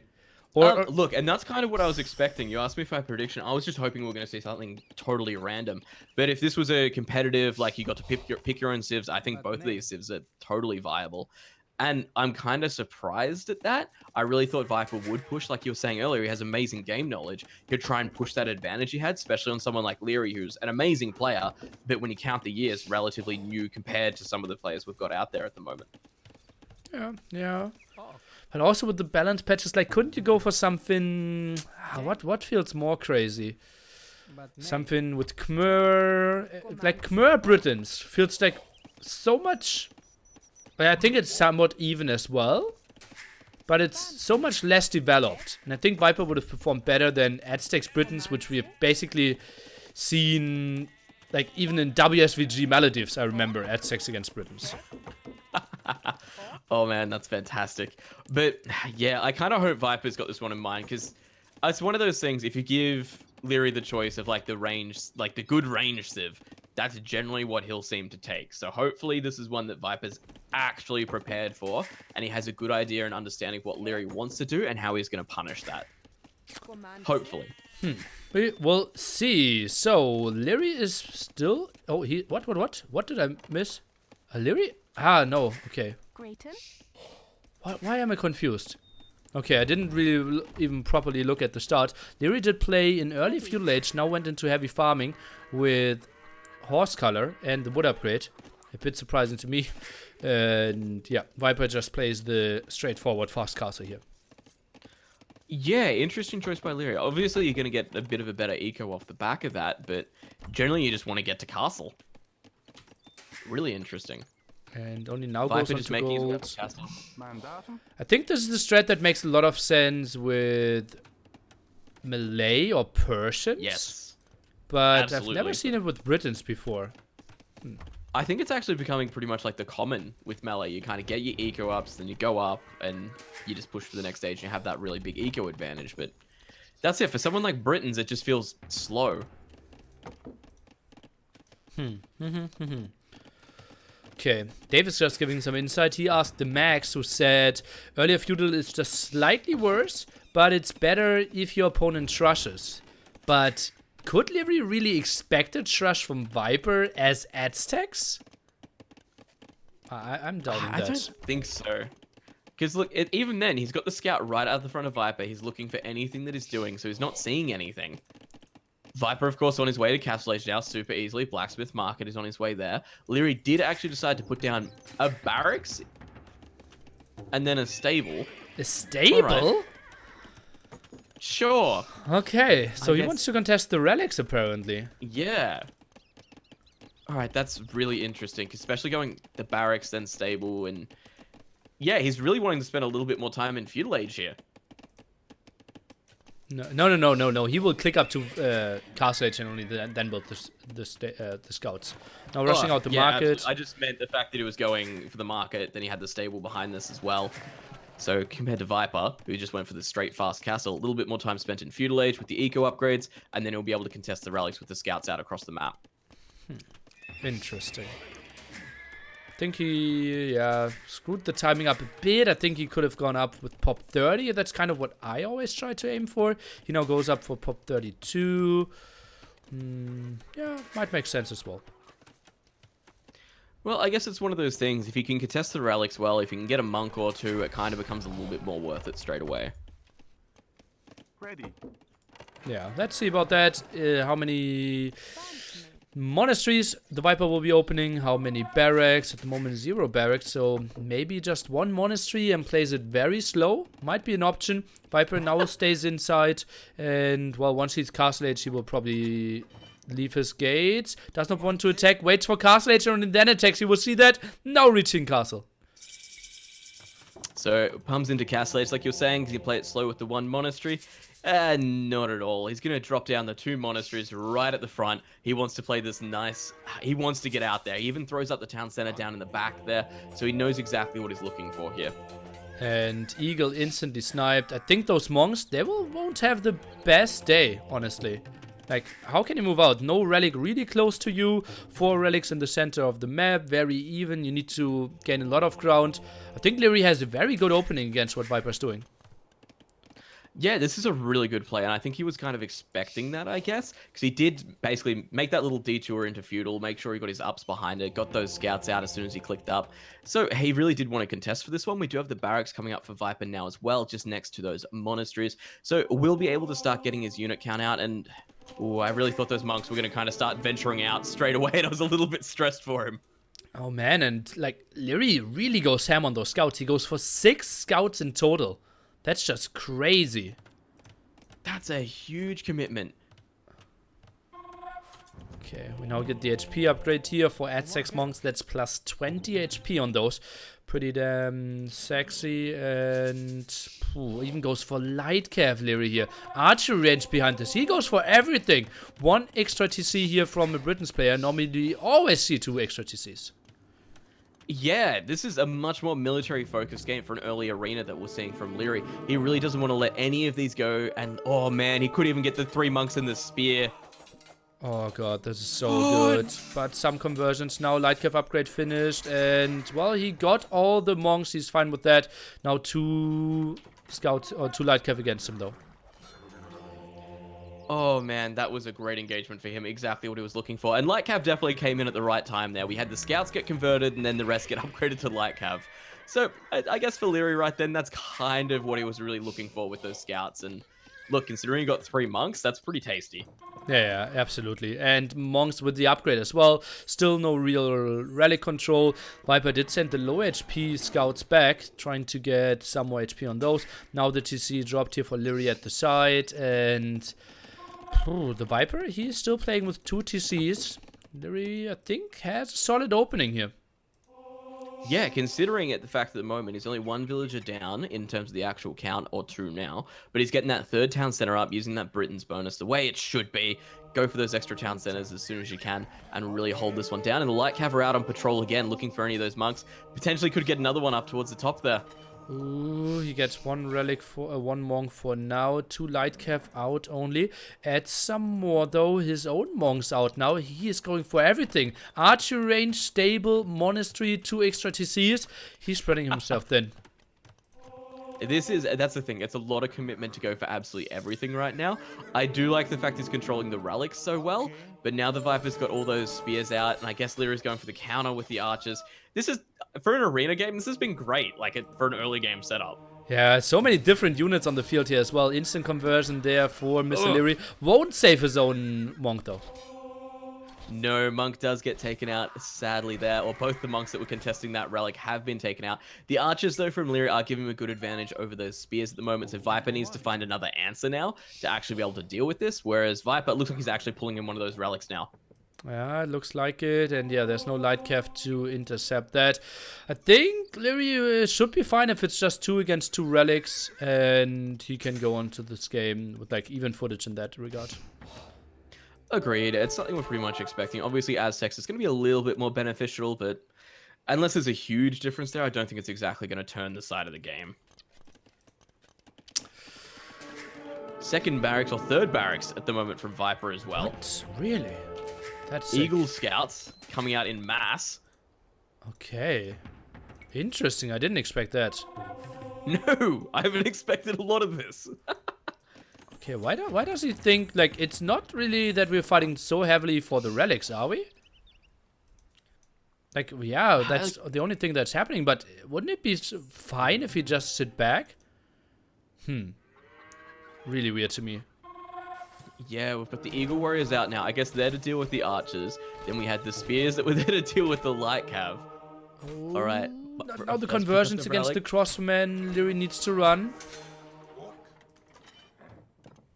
And Only gets the one conversion. That's not too bad.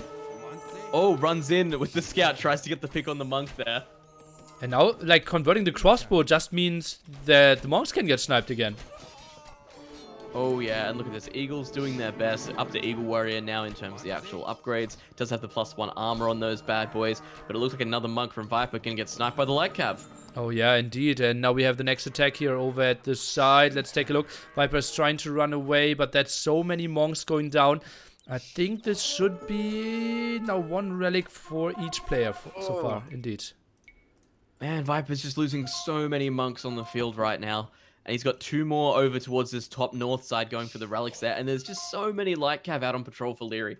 Oh, but he's going to the wrong side now. Monks are going to the left, and Liereyy is trying to chase this one down. Will get one, but might not find the other kill. Oh, Viper drops it and goes for the converts. Oh, that was... I think he could have gone greedy play there. And look at that. Even converts the one in the back. And what a double snipe again. Beautiful play by Liereyy again. Liereyy is just getting so much value out of this light cav. He's denied so many monks getting those relics and has killed off so many monks. This is just incredible to see. Liereyy is playing this so well right now. Wheelbarrow now behind this. +2 defense for the Viper. He goes for more monks.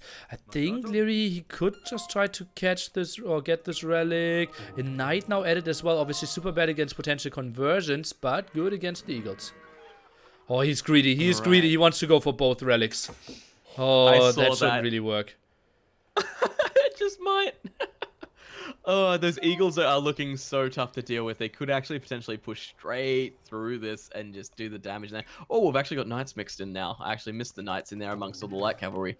Okay, and Liereyy, he's now sending some of his monks from behind there as well. We have 2 monks. Oh god, this is coming down to so much microing here. And he might actually catch those off guard. Lightcav should go in, knights to the top. Indeed, that's what's happening. And we see the monks moving at the top as well. 1 monk down. Second monk actually gets a knight. And the monks need to get some conversions at the top. Probably shouldn't get those. But Liereyy needs to reconvert his own knight now. This is just like what I love seeing on Arena. This is like the best type of playstyle. But those relics are sat back in place. The Eagle Warrior is swarming on top of the light cav now.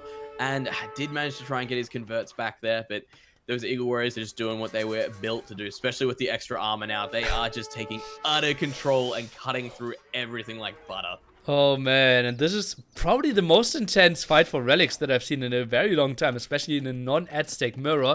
And well, we have 3 TCs running for the Viper. Liereyy is actually playing with 4 TCs behind this and will have the better economy. Not too far away from clicking to Imperial Age. The Viper behind this, only 130 foot. This is glorious. I absolutely love it. Both players having a pretty decent eco behind it. We do have the Viper on 72 compared to 87 of Liereyy, so a good one there. But the military count, 19 for Viper, 3 for Liereyy.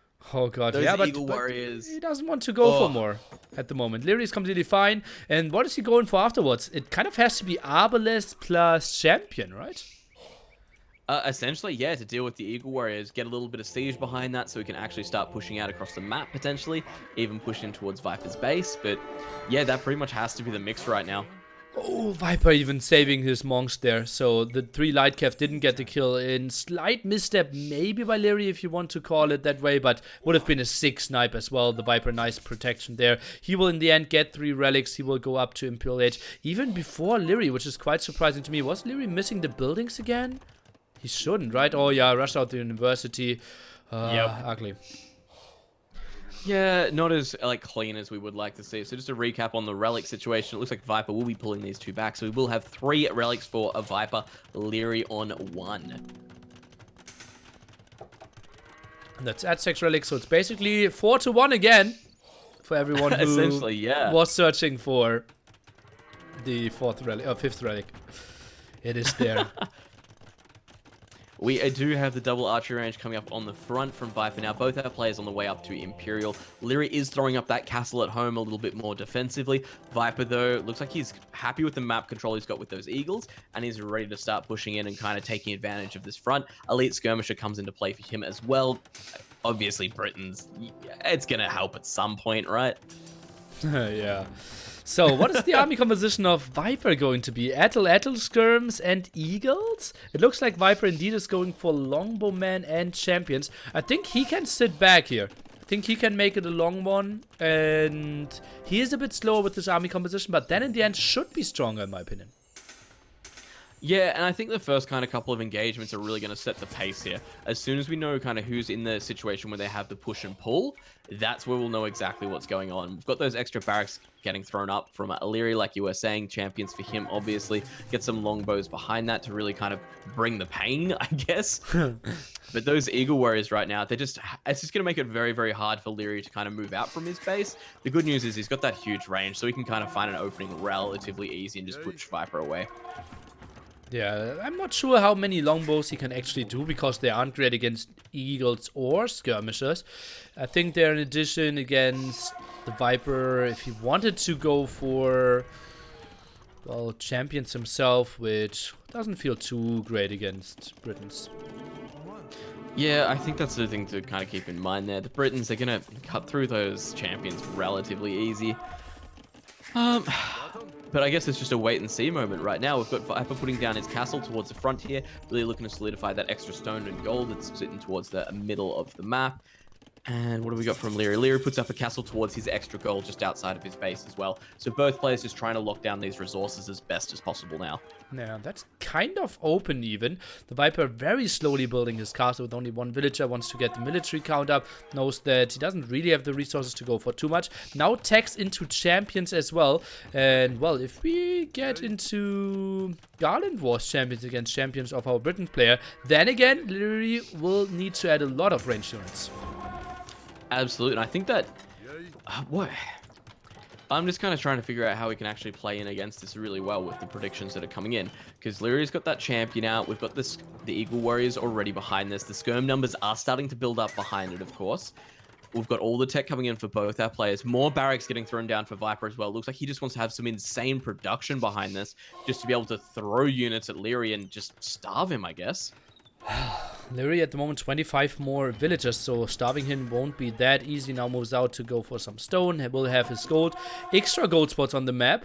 Where are those? We have 1 in the front of the base for the Viper and 1 at the top there. No control from either player. Absolutely. We've got Liereyy starting to put down some outposts across the map as well. Wants that line of sight to know exactly what's going on. Eagles from Viper still just patrolling around, trying to find any kind of place they can engage or do some damage around the outside there. We do have the champions, or I should say two-handed swordsmen, kind of hanging out towards the front now. We've got the longbows taking out the monks. So it looks like Lierey's getting ready to make his first push now. Ooh, and we had a very entertaining mid game, and I think the late game now should be pretty damn sick as well. Those are two army compositions going against each other. The Viper now even adds some siege, probably wants to go for rams. Pretty good against the longbows, not too great against the champions though. Alright, what have we got here? And I think the biggest problem right now is Liereyy got any siege in play. We've got Vipers actually going capped rams, so he knows he wants what siege he kind of wants to add in here to make things easy. I guess against Britons, that's pretty It's no loom, easy. it's no loom for Liereyy. I didn't really know why the villagers die so fast, and I thought like, oh, air-to-lateral skirms are really good, but it's actually no loom. What? And he lost like 10 villages there without even really getting onto proper percentages there. And now he gets loom. The castles start to come up. Oh! Wow! Liereyy, the balls! Oh, that's insane. Well, now he lost to 10 villagers, so yeah, not the greatest balls if you ask me. And well, still no champion It tech. had to work. Oh yeah, Oh, if that's it works, atrocious. yeah. Okay, champion And that tech. evens it up. We were talking about the villager count before. It's slowly getting there. Only 10 villages difference now. Liereyy just needing some way to kind of push in. And the thing is, he's got no siege. We've got that castle on the front from Viper. Viper's already made that transition to cap rams. Pretty obvious decision versus Britons as well. You're either going to be taking down their buildings or soaking up some kind of damage. So pretty easy decision from him to make there. And I guess it's just up on seeing who wants to make the first push now. Both players going for champions. Now we have the range upgrade for our longbows as well. We'll play with 12 range here. He will do something from very long distance. 9 range here for the skirmishers. Lierey's trying to make something happen at the top. And so far we are just dancing around a bit. No big engagement happening. Yeah, both players, of course, looking for that good first engagement. You don't want to just throw a whole bunch of units away now. You want to basically single out a group if you can, do any kind of huge amount of damage that gives you a big opportunity to push down the middle. Liereyy getting his castles out extremely defensively as well, covering that stone. He's covering the gold over towards the other side too. And it looks like he's just keeping an eye on that north gold that we were talking about, the neutral gold there. And actually skirmish is still missing chemistry, but yeah, indeed he did check that.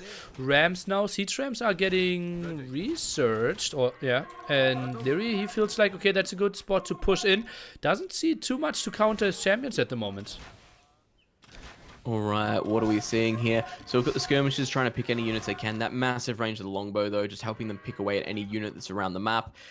Oh, those eagles sitting towards the top though, they could be looking for an opportunity to move into the middle here and just kind of surround the longbow. But we've got Aztec champions versus the Briton champions. That's it. There's nothing really here at the moment to stop that Liereyy champion push. Well, the thing is, Except there the is no real push, right? You need siege behind this. I think Liereyy is lacking like 3 traps or something, and then he can take down a lot of stuff. Absolutely. It's just, he doesn't have anything to push in against all these buildings. That's the downside. And Viper's got the rams. He's got the trebuchet out there. So he's starting to push against that castle. But, oh, this is just a lot of units in play for Liereyy. Oh, and he does not want to commit, apparently. 66 military for both players now. And still doing the damage from long distance. Now the champions are moving in. Still lacking some attack upgrades. The Viper on the other side only +2 as well for now, but soon +4. It is coming in. The Rams doing their best. He's going to try and jump on top of the castle. We do have some defensive gates getting thrown up in front by Liereyy as well. So trying to do what he can there. Forces the Rams around the gate, so he will buy himself a little bit more time. Champions slowly getting taken out there by Viper by the looks of things. Those skirms managing to do what damage they can. But Liereyy, though, is starting to push this one back. Yeah, nice move there. Did hold against the Rams as well. Champion still needs to deal with that trap at the left-hand side. Now goes for hoardings. Important upgrade there. Gets another 1k HP on your castles. And, well, Liereyy? Or 1.2k even, right? I think something like that. He needs traps! Yeah, absolutely. That's it. He has got nothing to push with into these buildings. That's the problem. He gets too close to the castle, then he has to withdraw. The trebuchet, though, from Viper could get taken down here very, very quickly by the menacing-looking champions walking towards it. But the skirms? Are the skirms? No, they're gonna... Huh?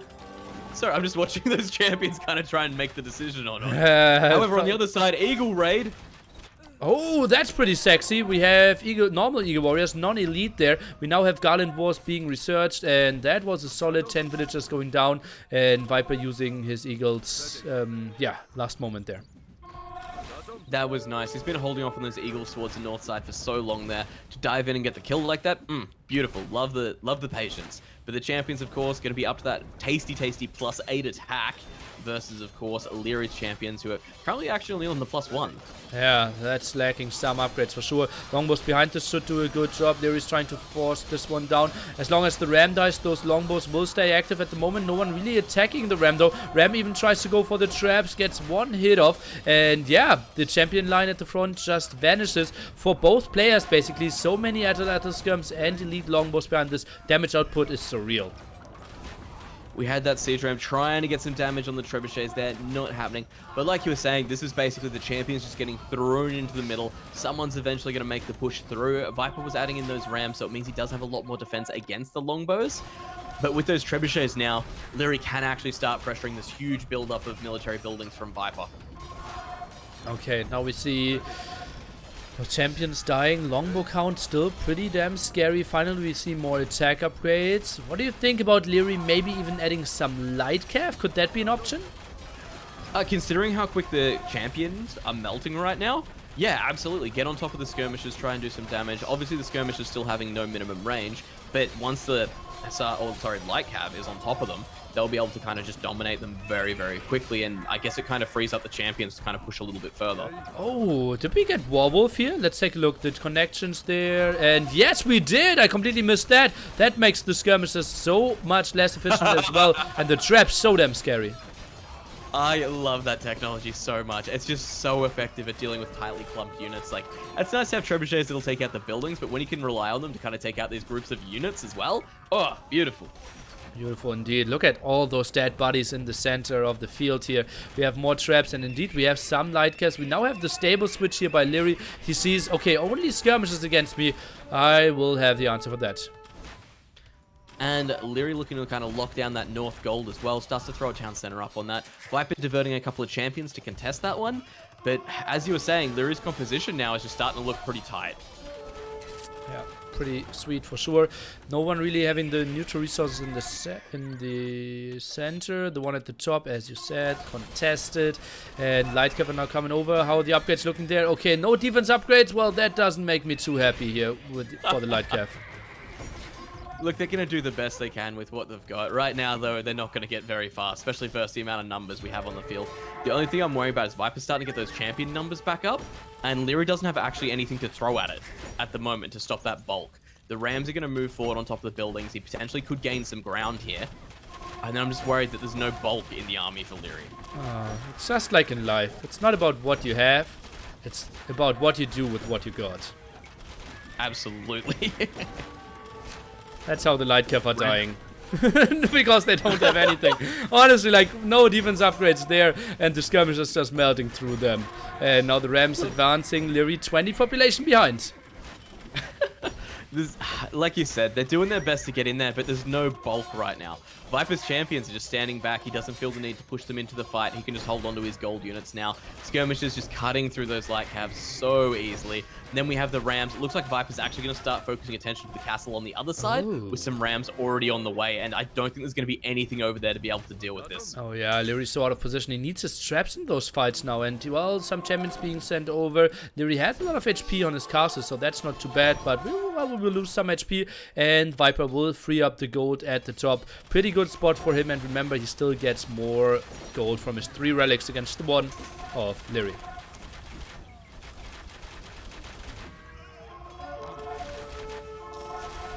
Lightcav now making the defense happen here. +2 defense flying in behind this as well. And I think we might have just lost Mr. Barbecue Turkman.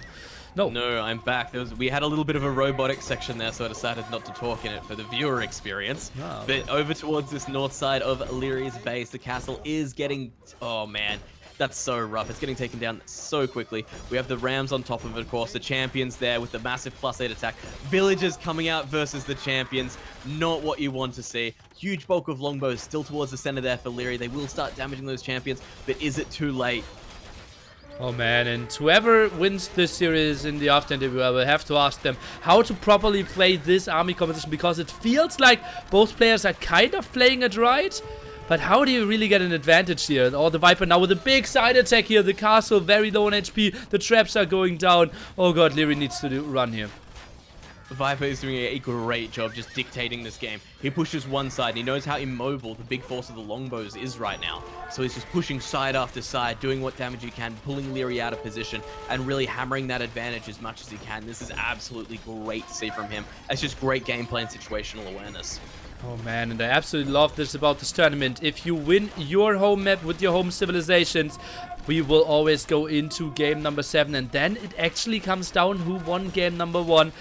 Oh, let's see if we can continue with this streak, because this one looks pretty good for the Viper. He's only at 170, but Liereyy even lower with 130.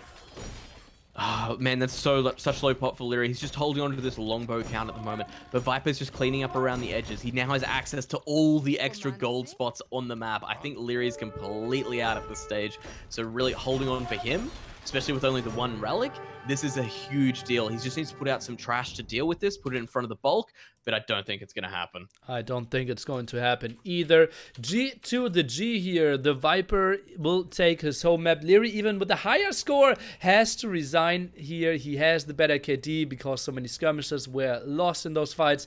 Massive damage output by the skirms. Nice move there with the champions. The Viper, he was slow to open, but Liereyy, he didn't have the siege. He didn't have the siege to punish Viper. He had such a good army. He was at pop 200 while Viper was sitting at 160, 170. Didn't have the army composition, but Liereyy not there with the traps. No rams. Obviously not the greatest thing to go for if you're Britons. And Viper then could go for his desired army composition to get the W in game number 3. Agreed. Liereyy was just so stunted. He couldn't move into that big bulk of buildings that were there, and Viper was just able to throw army till it basically went away. Oh, beautiful execution by the snake here. We will take a look at the statistics. Liereyy with a better KD, that's what he's all about. But Viper, he can just endlessly throw those skirmishes in the end. Liereyy even having more golds, but that would have changed pretty soon. Slightly faster in timing for the Viper, but way less villagers. And, well, 2k extra on the Relic gold there as well.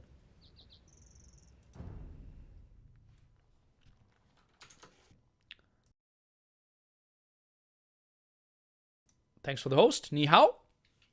If that was Mandarin or not, no idea. So now we go into the next one. Liereyy will be the one deciding the map and the 2 civilizations. The Viper can decide which civilization he wants to go for. I hope you're all having a wonderful Saturday evening or Sunday morning if you're from Australia, or Saturday morning if you're from Hawaii. Viper streaming, could that be a disadvantage for him? Some people say yes, and I think so as well. But it's like obviously very good content for him. Some great games in both matchups today? Yeah, absolutely. In my opinion, score should account for coolness of units produced. Yeah, probably. Liereyy didn't push with his plus 30 villagers. He had the timing there, right? Tricky. How does a raiding party work? I don't know.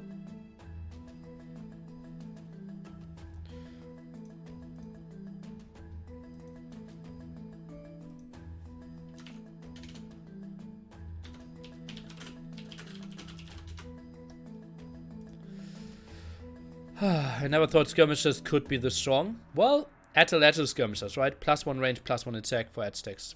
Who won between Hera and MBL? You can find that out here. And exclamation mark bracket for the future. Are you a Liereyy or Viper fanboy? Probably both, right? It's tricky.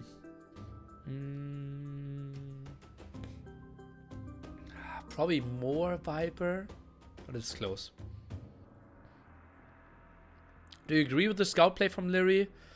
If he only gets 1 relic in the end, it probably should have been less. I think crossbow opening feels so much better, right? Should be able to snipe those as well, and just scaled so much better into the army that you want to go for later on anyways. Why did Terra get kicked out of the tournament? Probably because you misread. You're still in it. Hard and Jordan 23, like Jordan 23 isn't playing at all. Hard came back to the game like 2 or 3 days ago. Yeah.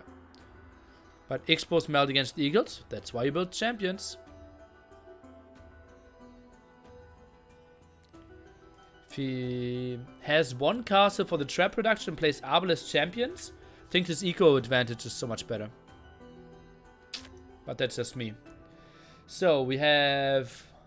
Oh, they're stealing my matchup. They are stealing my matchup. It will be the Viper on... Valley. They will play Huns against Magyars. Liereyy decided on those two civilizations. What did the Viper go for? Did he go for Huns or did he go for Magyars? What do you guys think? I can see Huns, Magyars, Huns. Viper went Magyars, Huns are Huns. And yeah, more Hun spam there for sure. And Liereyy won't mind that too much, I believe. The Viper, he is playing with Huns indeed. On the other side, it will be Liereyy with Magyars. And already the first deer in there. What do you think about this matchup, Mr. Turkman? If you're here, if you're still muted, my man, I believe. Could that be an option? Magyars. Okay. So, Liereyy and I actually discussed that matchup quite a bit, because that was what I picked as well against ACCM. And Liereyy actually liked that matchup and nearly muted Turkman. No, I didn't. Now he should be back. No, I'm here. Sorry, I just left myself muted for an additional second. Like a fool. No, all good, all good. There's just some weird people with ADHS that are kept spamming nearly muted Turkman in the chat. No Turkman, no muted Turkman that time, guys. Don't blame the Nilly. Okay. So, Liereyy, he likes Magyars actually for their strong scouts and potential man-at-arm opening. I think we will see something like pop 20 scouts and a lot of aggression from Liereyy. Let's take a look how Viper will try to defend this. What do you prepare, or what do you think about this matchup? What can we expect? I really want to... It's Huns, right? Huns have to be aggressive. I want to see some good scout play. Up against Magyars, though, Magyars have such a good scout rush, which that bonus forging. That's kind of the thing behind this. So I think we are going to see an advantage from Liereyy at the beginning of the game. How Viper chooses to deal with that advantage, I think, is what we're going to see. So I think we're going to see a lot of scout dancing. Viper's going to be moving around trying to poke any villager he can without having to take a direct engagement with the scouts from Liereyy. Yeah, and then probably get into the better eco.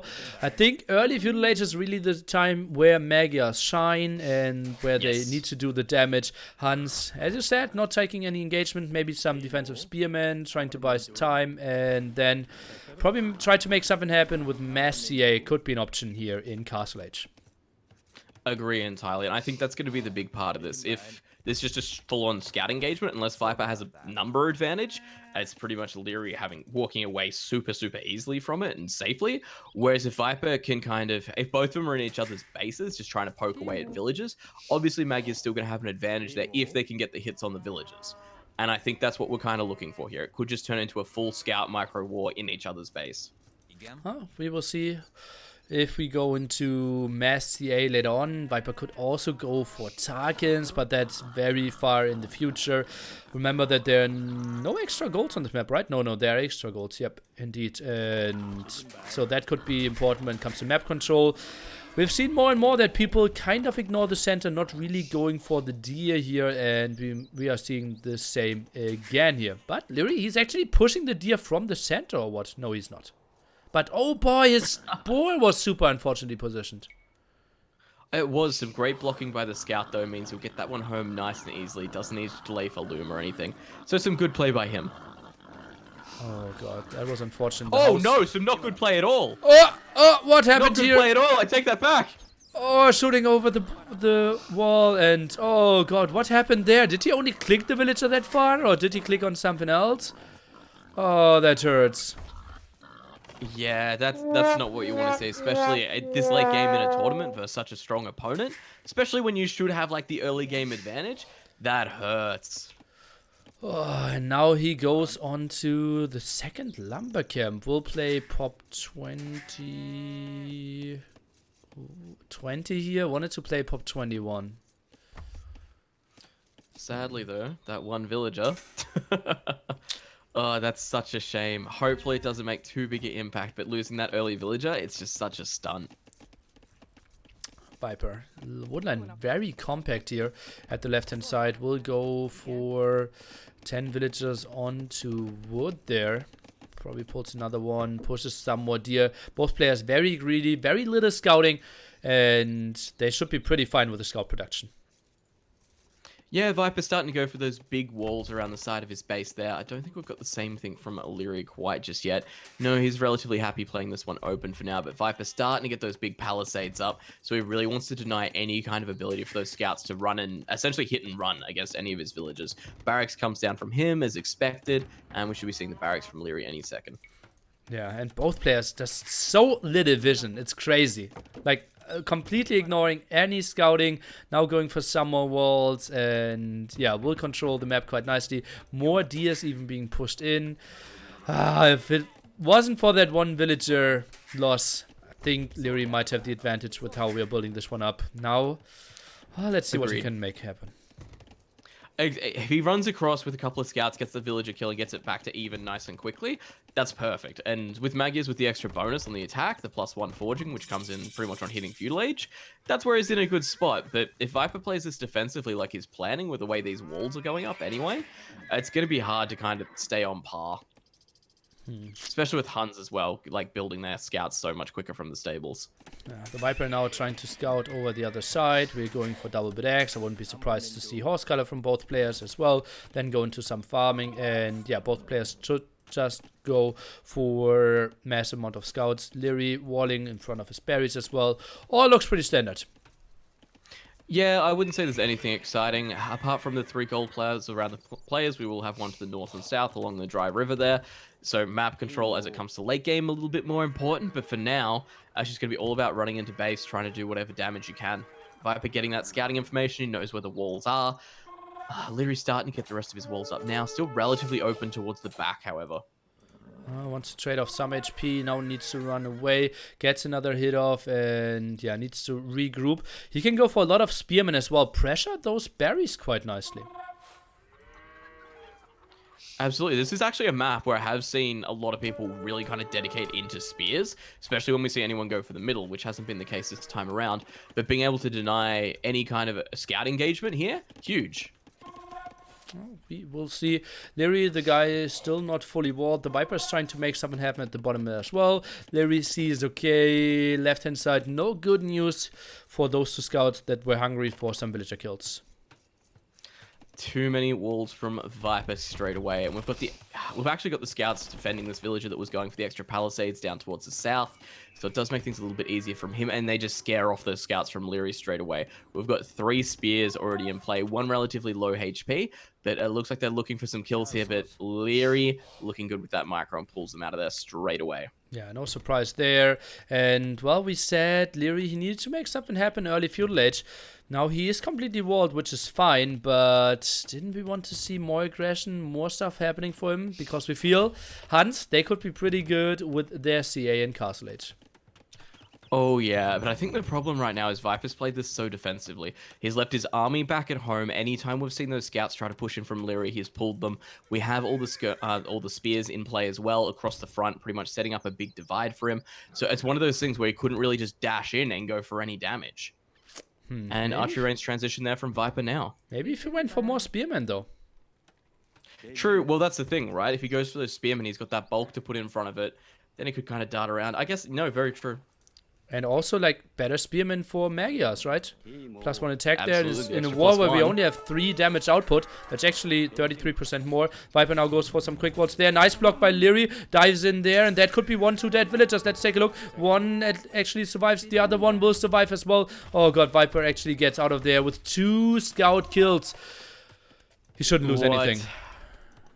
This is insanity. We've got there comes the palisade gate, the extra quick walls up around the gold. does start pushing in with his own scouts, so hopefully should be able to clean this up, especially if he gets the high ground here. He does have the slight numbers advantage by the looks of it there. Of course, going to be offset by that +1 attack by the Magyars. Now the question is, what should Liereyy do? I think just committing and try to kill one single villager might be an option here. Viper, oh god, saves that one as well. He is absolutely on point. Let's take a look what he does with this one villager. I think this one has to die. No, gets behind his scouts. Oh god, he saves that one as well. That's just ridiculous. HP.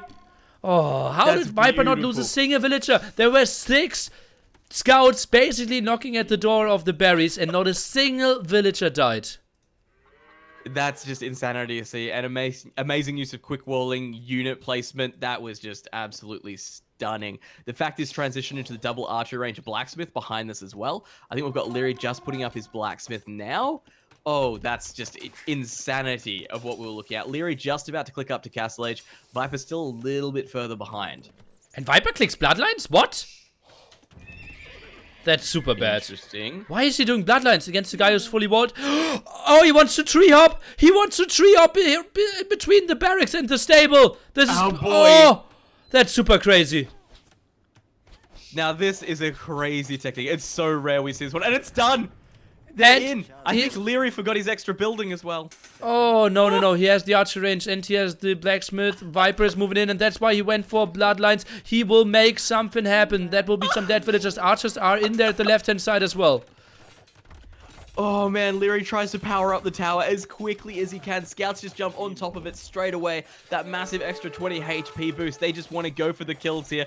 And there we go. There's 1 villager down. 2 villagers down. Should be seeing a third. Any second, a third. Oh god, and now I think he can just camp under the tower, right? Archers are around there, you cannot really fight those. He can even kill those villagers on the woodline there that walled themselves. That's just crazy how he can snipe over there. What a play. Liereyy is on the way up to Castle Age, but I don't know if he's going to have the eco to really support any of it.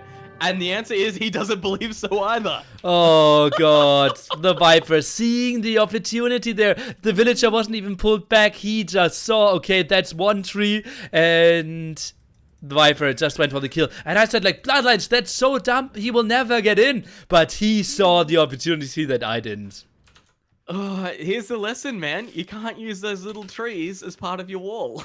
Oh, that was so that's great. just beautiful game awareness and knowing exactly what he can do. The fact he got the bloodlines on the scouts as well, considering how low HP so many of them are, he knew exactly what he was playing for there. And that's got to be a highlight right there. That's insanity. Oh god, I did not see that happening. And behind this, he wasn't too far away from Castle Age either. 500 food, 100 gold, triple archery range setup. Even if he gets cleared up, I don't know how, he still gets onto heavy CA with a huge eco lead. Exactly. The fact he transitioned onto those archery ranges so easily behind this, and his eco is just feeling good. Oh, man. Liereyy, that sucks. Sorry to see it, man. That just sucked. Liereyy getting 3 kills, the Viper getting 14, the Boar getting 1 kill in this game. Oh, man. Rough times. Very rough times. Oh, just looking at this military score. Yeah. Units killed 14-3. Ouch. Oh, that was a sick game. And now Liereyy, he needs to win every single game from here on. And he will come up with more Civ matchups. At least. Oh no, only one. Liereyy only has 1 Civ matchup left. He better comes up with something good.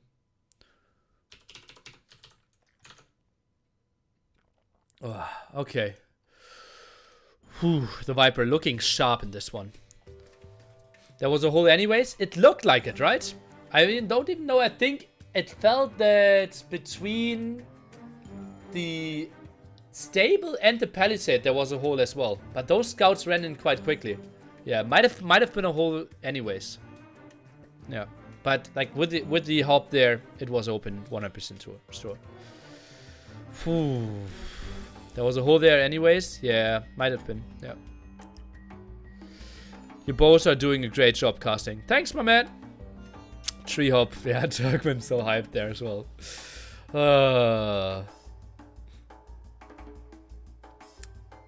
Sick game. The Liereyy needs to win 3 in a row. Otherwise, we will be back tomorrow, 17 GMT, with the Viper against Terra Grand Finals. Liereyy, when will he beat Viper?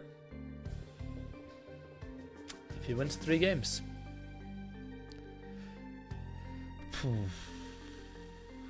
He said he didn't delete the Palisades before the scouts ran in. You don't need to build the Palisade. No. You don't need to delete the Palisade, right? You only need to start the Palisade. You don't need to delete it. Means there was a hole. Yeah, no, that doesn't mean it was a hole. I think there was a hole anyways. But, yeah. Where are the routes for this tournament? On AoE zone.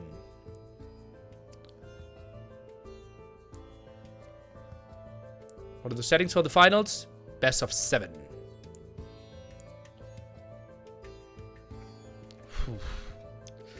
Great tournament, Nearly. Thank you for hosting it, as always. You're welcome, my man.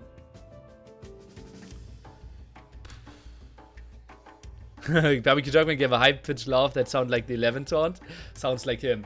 Okay, game number 5 on the way. Lireyy's choice of the map and the civilization. It looks like graveyards to me. And indeed, we will have it. Not sure if Turkmen will have the map. We will see about that one. It will be Turks against Tatars. Interesting civilizations. What do you guys think the Viper will go for? Did he go for Turks or did he go for Tatars? Your predictions in the chat, please. Tatars. I see Turks, Tatars, Turks, Turks, Turks, Tatars, Turks, Tatars, Tatars, Turks, Turkars, Tatars, Tati, Turks, Turks, Tatars. And we are jumping into the action. It will be the Viper playing with Tatars here. And on the other side, Liereyy will play Turks. We will give him the red or the blue color for the Viper and red for Liereyy. What do you think about the Civ matchup? Tatar, something we don't see too often. Yeah, it's one of those things where even in the last matchup, we actually saw Turks get a play as well. And I'm really happy with the amount of Turks we're seeing at the moment. Because Janissaries are so strong, especially with those castle placements once you get them down.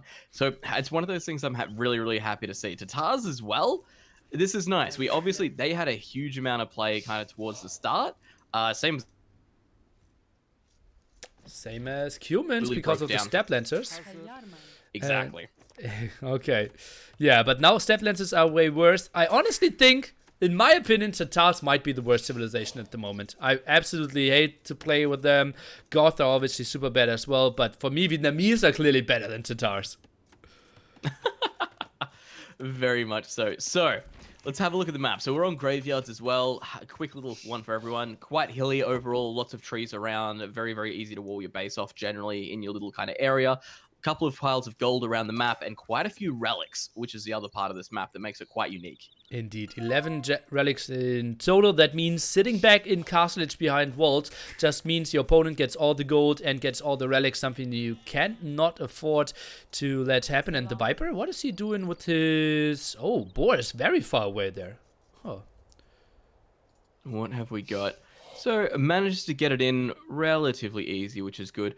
I guess the question is with this one, like, as Tatar, you were saying you think they're probably one of the worst civilizations in the game currently. In fact, the worst, I think you said. What do you go for as Viper then, like, as far as your setup goes, composition? I think you just go for CA. The very natural counter to CA is skirmishes.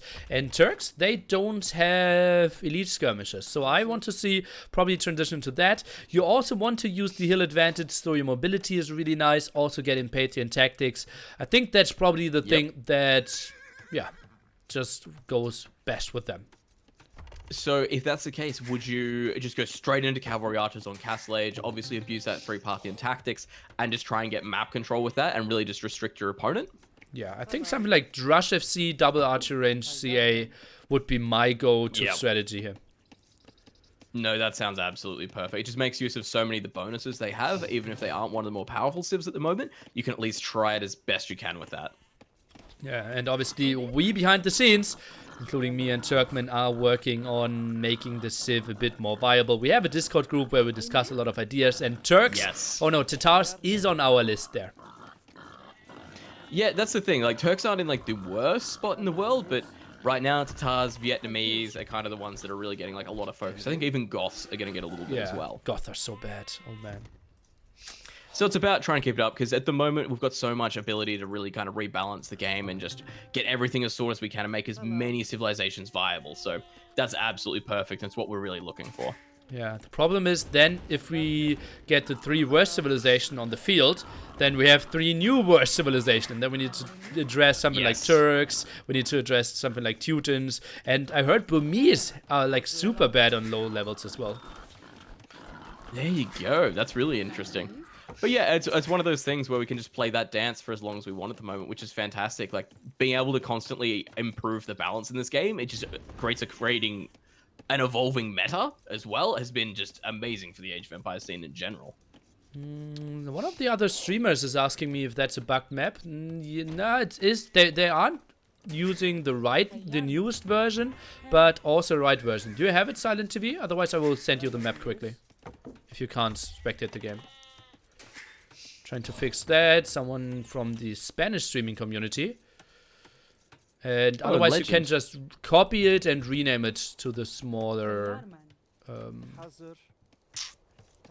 So I believe Aaron, by a buff I just saw in your chat, there wasn't like a direct buff. I think it was a cost reduction. Yes, indeed. But a slight one. I don't think that's actually like helping too much. I think it was like 5 of each resource or something like that. Yeah. So we've got Viper throwing down his walls, very traditional of him in tournament mode. Throws down those walls, tries to get any kind of damage he can in there, or just deny any damage. We did have Liereyy, he can see the walls going down, does have Loom on his villages already, and both players getting up to Feudal Age. Yep. Absolutely makes sense. It looks like Viper will be completely walled, not on gold, so there will be a scout opening behind this, only with 1 lumber camp, not our typical approach. On the other side, Liereyy not on gold, so that will be a scout opening for him as well. Feels a bit more natural for Turks, because if you have those scouts left over, they become light cav, reaching Castle Age. That's it. The moment you hit castle, you get that buff for absolute free, whereas Lierey's going to have to make that transition. So Liereyy right now, he's in that situation where this is a best of 7, so first player to 4 wins, which means if Liereyy loses this, he is out of here. Viper moving on to the finals versus Hera, I believe. So really right now, this is make or break for Liereyy. He can't afford to be sloppy with this, and it kind of makes me wonder because he hasn't gone for any walls whatsoever. Let's see. It will be the stable opening. He sees the Viper walling a lot, so he isn't that scared. Now we have the stable in the back, and Viper, he will have reasonable map control. Obviously, oh, a villager very exposed there with 17 HP. Did Liereyy spot that one? No, he did not. And now the scout war. You need to be twice as careful because, well, hill advantage now 50% against you, not only 25. Very, very true. All right, here we go. Let's see what we've got going. Scouts fighting it out. Dukin doing their best as possible. Just doing 8 damage. There was 1 hit once. Oh, that's so brutal. Oh, man. Yeah, that was pretty sweet. And just slaughtering through that scout. Both now going for the scouts here. And, well, then just randomly taking melee fights on hills. And where everything is bugging out. It's just so good for you, because if like half your army is fighting uphill and half your army is fighting downhill, that's still so good for you as a Tatar player. Absolutely. So being able to kind of push this one as much as possible. Viper moving out across the map really wants to kind of try and fight some damage now. So he's going to be able to move out across the map. Liereyy doesn't have his full walls up as of yet. So this is where the struggle really starts to come into it, where he could potentially lose a walling villager. Yeah, and look at that. He has, like, the center is open kind of randomly in the wall there. And Viper, he will just move in, blocks that area, wants to get a 3rd scout in there. The thing is, Liereyy sees that, though, and should send his own scouts back. Yes, indeed he does. Should quick wall his wood line. Yeah, there should be no losses. Yeah, it's one of those things where when you're just holding the line like that, you got to know there's an attack coming. So Liereyy bringing those scouts back. Looks like we will see a little bit of a fight here on top. Here we go. And Viper again, trying to get that hill advantage as best as possible. Yeah, but it was too many scouts against him, although it's now the 2v2 fight. And yeah, it will be the clear up by Liereyy. Solid play. The Viper needs to run. Absolutely. Trying to get that damage in there as best he can with the hill bonus, but it's not going to make the biggest difference in the world when it's only this lower numbers. But it's still strong, worth thinking about trying to get your value. Oh, now the dance again, and Viper, don't tell me he's trying to make that. Oh, he's trying to make it happen, but he won't make it happen, right? Indeed, and Liereyy leaves with 1 scout, and that's actually such a big plus on graveyards, even more than on any other map we have in this map pool, because now you, with your 1 scout against no scout, can go and explore all the 11 relics on the map. And the relics, like you said, there's 11 on this map. That's huge. If you can have the majority of those relics, or at least know where they are to get them in nice and quickly, it puts you in such a good situation for late Imperial, which we do see quite a few, like quite often on this map. Okay, resources look pretty similar here from both players, as we can see. Roughly 500 food, 100 gold, and well, Viper heavily on gold in the back. No biggies rolling in here, just goes for wheelbarrow, and yeah, next steps will be the unit choices, and I'm interested to see. Liereyy actually a hole between the barracks and the archery range, sends a lot of villagers around here to go onto stone. He will play this with Janissaries. Interesting. I guess that's kind of what we expect from Turk, so he can get down that defensive castle if he wants it, hold out most of his space, get an extremely powerful special Castle Age unit out onto the field. So then it's just a matter of how Viper deals with that, and it seems like Cavalry Archers, like you've said, is probably going to be his best option. And if the Liereyy gets a castle up there, he will be super fine, and he controls so much of his gold. Will get a lot of relics at the bottom area as well. He can play this very nicely in the long game, and I think Hassa Janissary sounds really tough to beat from Tatars. Oh, absolutely. So looking in, what have we got from Viper? Viper's starting to put up his archery range now, so he's looking pretty strong in terms of that situation. We do have Viper on his way up to Castle Age behind this, so looking relatively strong. Second archery range does come up from him. Liereyy basically just putting everything onto stone. It looks like he's just after that castle now. Okay, Liereyy not using his scout at the moment. He actually is not going for the relic exploration at all. And I honestly, I can't state how much I dislike this. Yeah, he's going up to Castle Age first, but yeah, just control in front of your opponent. Build another scout, please. That's it. You've got this map control now, and you earned it. May as well abuse it kind of as much as you can. Check out what your opponent's doing. Find those relics. Find all these important gold spots, where the hills are, so you know where to put your castles down as the game comes later on. It's just so many things you can do with this scout right now. And it's just kind of patrolling, making sure nothing's coming in from Viper against this stone. Yeah, and Liereyy is just scared of crossbow men or archers are coming in and attacking his stone. That's why he's patrolling there to know, okay, I need to pull the villagers away, go for some quick walls, but Viper plays this very defensively.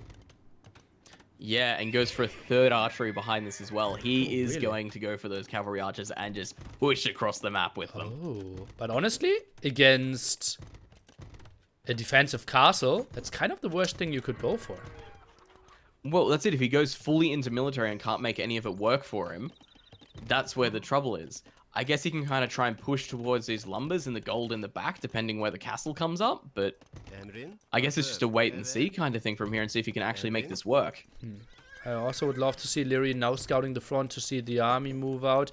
We are at 610 stone, so the castle will go up without any real contest, I believe. CA, yeah, that will take some time to go over there. Maybe they can hurt some villagers, but if he doesn't go super crazy with the castle, if he builds it normally behind the walls, he should be fine. Yeah, if he's not looking to kind of take some high ground or something with it, it should just defend most of his eco, which is nice, because those cavalry archers are really relying on getting into the eco and just running around and just being an absolute menace. So if Liereyy can lock it down relatively effectively, that castle... Why did he open the walls and then re-walls them? Oh, what happened there? I don't like this castle. Now a monastery there? I don't either. Ay. Oh, that's more damage than he needed to take. Oh god, Liereyy. Oh man. Now moves around with those villagers. That's it, the castle's... Oh, it's in a defensive location where it looks like the stone, but... Apart from that, these cavalry archers can just run around his base freely now. Oh god, that's so bad. Oh god, that's so bad. Now he needs to build a siege workshop. That's so costly. Oh god, and what did I say? He needed to build it safe behind the walls, but he built it a bit too close. And the CA with 6 range. The castle has 4x4 range, so the CA can range over it. Oh, is that painful. And those villagers are so low now. This is not what we want to see from potentially a game-ending series. We do have a couple of camels out from Liereyy, however, but the mass of the cavalry archers right now, there's going to be so many numbers here very, very soon. Oh, and Liereyy is staying in this one. Obviously, pretty important game if you're nicely saving the villagers at the gold. If he loses this game, he is out of the tournament. This is absolutely sad right now. The camels are doing what they can against the cavalry archers. Of course, he's just going to micro those away. Hopefully, we'll get him the time to get that castle up that he needs. There's a mangonel there as well, so does his best to get the hits with that. But that mangonel is just so susceptible now. Let's take a look. TheViper maybe going in, willing to get 1-2 more villager kills. Might be an option. Ground attack at the side. And the Viper, yes, just to be happy with how much damage he dealt. But it's still his 1 TC player as well. So Liereyy, he isn't too far behind. The Viper only adds a TC now. If Viper can make these cavalry archers work, though, if he can get into the back or into any of the eco, that's where this build really comes alive for him, because he just stalled out so much. And the win he got there at the start was the beginning of what he can do with this. So if he manages to build up from the back of this, this is where things become extremely dangerous for Liereyy. Obviously, Liereyy can start to get his Janissary out. Such a strong unit, which is fantastic. The camels were enough to hold it off for now in the mangonel, but the problem's going to be how mobile he's going to be able to fight the cavalry archers. This highly mobile, efficient raiding unit. Yeah, I think so as well. He's now trying to go for the other angle. Villager is trying to get the stone wall up, but it won't be in time. Villager will die there most likely, and well, oh, I don't see the Viper being stopped there from breaking in. And that's exactly what I was looking for with this raiding unit. Just get into the back there. You've got all the lumber, you've got the gold, all in the same area there. It makes things so easy for him to raid, especially if he just sits on that hill. Utilize that to tar bonus, get the extra damage. Oh god, this could be really bad. And the big problem is, Turk, like, he has the defensive castle there. He cannot be attacked at the front and still build 3 mangonels there at basically the spot that can't be broken anyways. Yeah, that makes it hard. How do you begin to defend this when you're so out of place now? The cavalry archers are rolling down in. TC, Turk. What? No. What is this? That TC should never go up, right? Where's the Viper going? He's not knowing about this. He goes up. Oh god. Else as well. Like I was saying, the army from Liereyy, the defensive army, is just, it has no mobility. Oh god, 3 mangonels now coming over. Liereyy, he will lose those villagers, and mangonels not getting the connection. Another villager goes down. Those 3, let's take a look what they can get done. Liereyy is trying to buy himself some more time. And mangonel actually doing a solid job. Oh god, but that's so many losses. And Liereyy, he was ahead by 4 villagers. Now Viper's ahead by 5. Oh, that's just so rough. And this is what I was looking for with those cavalry archers as well. Once they're in there, they're just so annoying to deal with. The Janissary numbers are starting to get good from Liereyy, but like I was saying, it's the mobility that's really hurting him at the moment. This could be another villager towards the wall off as well. Yeah, he wanted to go for the trap, wanted to make his Janissaries and mangonels do some work for him, but not going to happen against those CA. Just a bit earlier there, and I think Liereyy was in fine position. If he gets the 3 mangonels and Janissaries just across the field and can pressure that new TC from the Viper, I think Liereyy was in a fine spot. He had more villagers even behind this because the Viper played 1 TC, but so many unfortunate moves for him this game. Exactly, there were a lot of things that just did not work out. We've got the Viper on 3 town centers now, 1 right out the front of his base, so a little bit more susceptible to an attack there, whereas we've got Liereyy on the 2. He lost all those villagers in the raid. The Viper's just going to start climbing ahead from here. Stonewall's up in the back. 2 TCs for Liereyy. Mangonel production continues. More monks, more Janissaries. Liereyy, I think he's trying to break the Viper here in Castle Age. The Viper, he has bloodlines. Now even goes for more stables. He might go for the night defense behind this. Absolutely, it'll allow him to get on top of those mangonels so easily, and they'll stand up a little bit better to the Janissaries, so he'll be able to deal with that.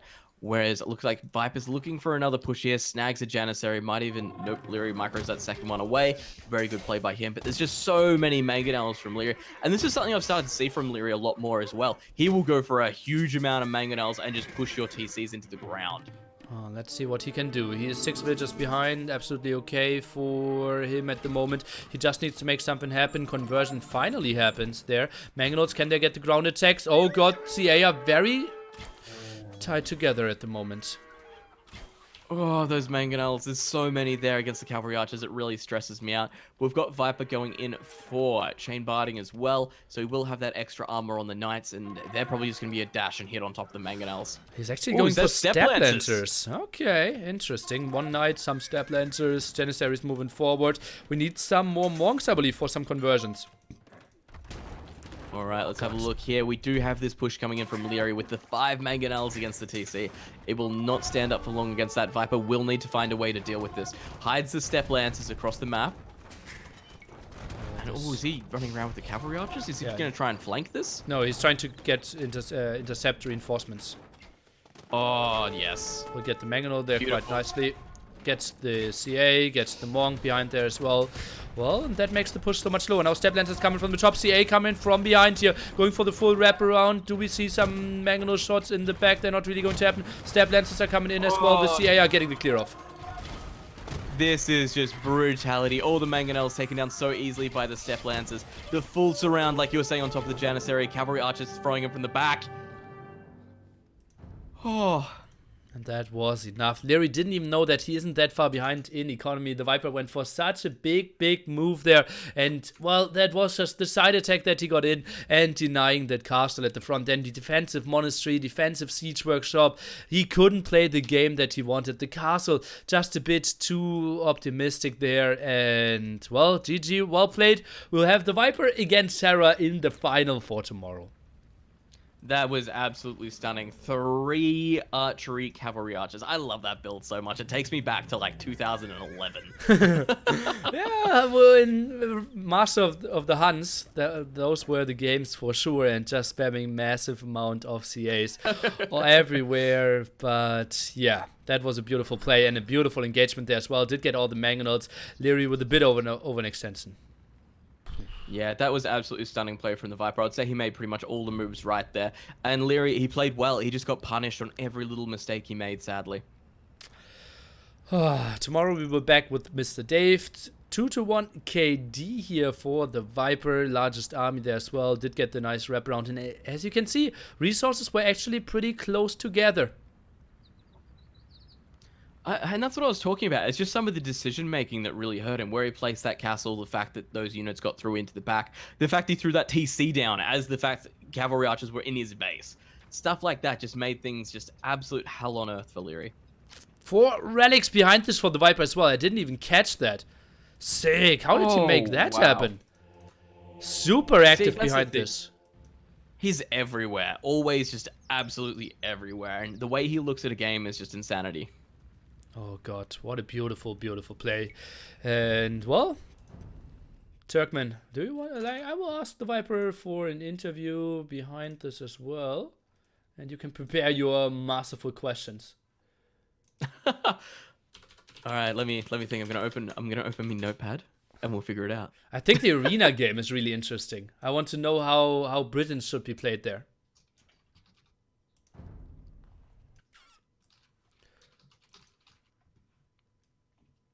I think we need to transition into TeamSpeak, though. Do we have TeamSpeak? I hope so. Viper doesn't like Discord too much. If he's streaming with 2 PCs. I don't have TeamSpeak at the moment. Discord an option, or does it have to be TeamSpeak?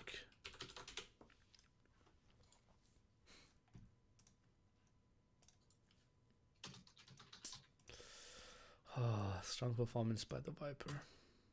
And he goes through. And we're refreshing the table. Ta-dum! Viper against Sarah tomorrow, 17 GMT. Discord is fine. Then join my channel. Yeah. Discord server.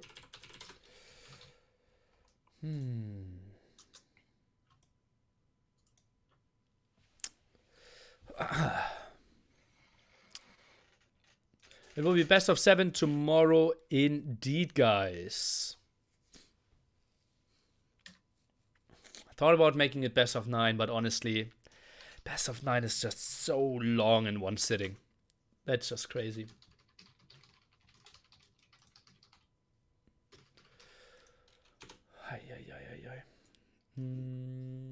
Let let me just quickly. Okay, Turk. I think I would make a call for the 3 of us, and then it's fine, right? Okay. So disconnect here, and I will call. Oh, I will call you and disconnect here. Done. And start voice call. That sounds good. Hello. Hello.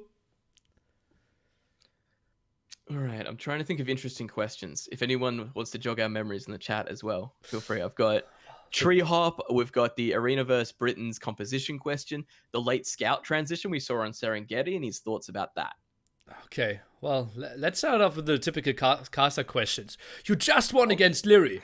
4-1. How do you feel? Oh, I'm feeling great. Oh, sorry, I should answer. All right, next question. Okay, so you expect an answer or what? what did you expect going into the series? I expected a tough series and fun games. Would you call it fun games after those? I think a little bit. They were a little bit passive, but they were still good games. Would you call it a tough series? Yeah, I would. Okay. Like if I make one error of judgment in most of those games, I'll probably lose. So definitely a tough series. So what were like ideas when it came to civilizations in general against them? Pick what's best. I don't know. What do you mean? Well, you only had one pick, right? But, Oh, you mean okay. for my when like if Yeah. I selected maps and Civs? Yeah, exactly. Okay.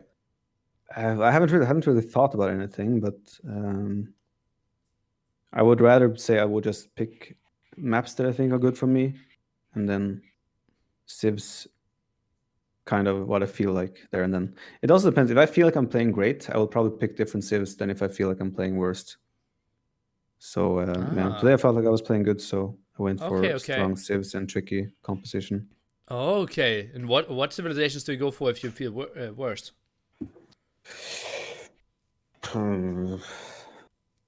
Probably more imbalanced Civs where it can be a bit more YOLO, not like safer macro Civs. Maybe things like Malians, Teutons, Turks, these types of Civs. Oh, okay. I don't know though. I haven't been in a situation, so I can't say. Okay, so game number 1, we had Spanish War on Arabia. How did you perceive that map, and when did you decide to go that greedy with your TCs? I mean, I saw my map quite early on. It was a pretty incredible map. #WeaponMapX. But yeah, like I think ideal circumstance for Spanish is to be able to go scouts into conks. It's a really good way to play the game. And I thought, okay, I think I'm going to be up faster than him. So I thought, okay, let me just add town centers first and transition to castle later, and I should have a good eco lead. And with my safe map, I think it played out exactly as I was hoping for. So behind that as well, I think the biggest play we kind of saw there was your ram push against the castle we saw from Liereyy on the front hill. Probably the biggest transition that was made there. In a different scenario, how do you think Liereyy could have dealt with that a little bit more effectively? Well, he did a weird move where he like ran in with all his conks behind my castle and lost all his conks. I think that was the biggest weird move. He should just stay on his hill, use the hill advantage for what it's worth, and then try and take it longer, because it's obvious that I have better eco. So him sacrificing all his conks in that fight is kind of what snowballed it into a push for me. If he had all those conks on the hill, I think he might have been able to hold my first ram push at least. Then again, would have played out differently, where I probably would transition into Hussar earlier and start raiding and things like that from the sides. But yeah, the throwaway of the conks is kind of what did it there. Yep. Yep. Do you think he can make something like an onager defense happen there, or bombard cannons? Or does it have to be full conks on that hill? I mean, I have Inquisition monks as well. I can just add redemption. So bombard cannon, onager, I'm not too sure. I think he just has to play full conks. He might, maybe the best for him is honestly even getting supremacy and use the villagers to take rams while he camps the hill. Yeah. But it's very difficult for him anyway, because I'm pretty confident I had a pretty big eco lead. Yeah, you're like 15 to 20 villagers. Yeah. Yeah. And then we had Serengeti, and you were offered Japanese and Ethiopians. Why did you go for Japanese? I was hoping Japanese would pay off more with cheaper lumber camps, etc. Because economy on Serengeti is tricky to deal with. Also, I was thinking, okay, probably men at arms or drush opening for both. So if I can get my men at arms upgrade in and snowball that into some sort of advantage, that would be good. But I was out of position with my scout when his drush came in, so I didn't trade well there. But it did transition still into Feudal Age, which I was hoping for. I just think my decision making and pressure was a little bit wrong in early Feudal. What So should you we have done better? saw, Go ahead, Turk. yeah, we saw the skirmishes, archers, things like that. You did decide to add a stable in there as well, Yeah. maybe a little bit late. Do you think that kind of influenced the fact that Liereyy got up to castle a little bit earlier and then was able to kind of transition it from there, and you didn't really have too much of an answer with the scouts? Because we did see bloodlines, and I think even scale mail come down as well. Yeah, I was thinking he would be up even faster, honestly. That's why I did upgrades as well, because I thought I had to go for it. But then his uptime was way later than I anticipated as well. So in hindsight, adding those scouts probably was a big mistake. I could have just made towers in my base if I felt pressured by the skirms and transition to castle age from there. But yeah, the decision to go scouts, he did the perfect move then, just run back, and he put his skirms in front of his archers, so I could never get on top of his skirms. And those scouts, like I think I made 4 or 5 scouts. I even lost 1 or 2 to his archers early on, which was real bad. But then again, yeah, I could never get on top of his army, so those scouts were pretty much just waste of food. Is there an option that you can go for the scouts very early? Like even if it just feels like massive skirms from both players because you blocked his gold for so long, maybe instead of the second archery range? I definitely would say so, because yeah, I immediately kept him off gold, right? I knew that as well, because I knew he wasn't on his right gold. So I should have done either scouts earlier, or even myself, I could have gone full skirms. Making so many archers was definitely a mistake, considering the circumstances. Okay, and then we went into game number 3. You had the choice of maps and civilizations.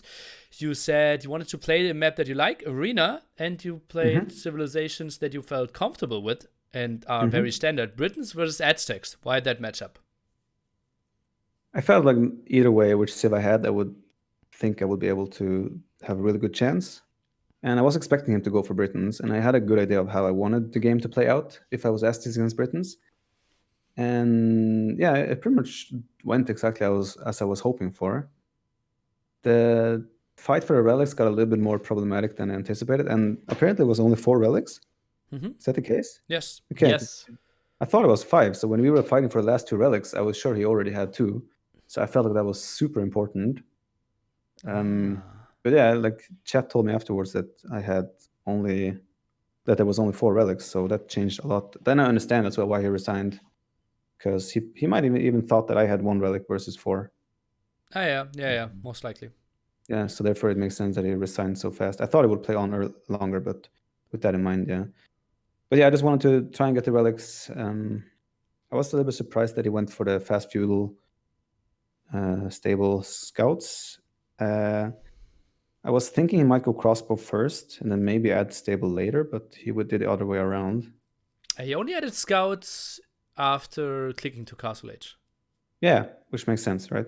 And I didn't expect it though, but I still felt like I should have a good chance. And yeah, it was just like a lot of back and forth. Okay. Not really too much. Do you think he can do anything better? Like, how would you have played Britons, quote unquote, better? I don't want to leak, man. Hera might be watching. Okay. Yeah, then I will ask you the question tomorrow, no matter if you win or lose. Okay. Actually, to be honest, I don't really know. It depends when, like, again, I was 100% sure. Okay, 95% sure he would pick Britons. So I didn't really, like, if I got Britons, I probably would have maybe played Fast Castle Crossbow or something. But I can't say for sure. I'm not sure if that's even good, because monks have so much HP. So you're probably going to need Bodkin Arrow as well. It's just, yeah, I don't know. It's tricky.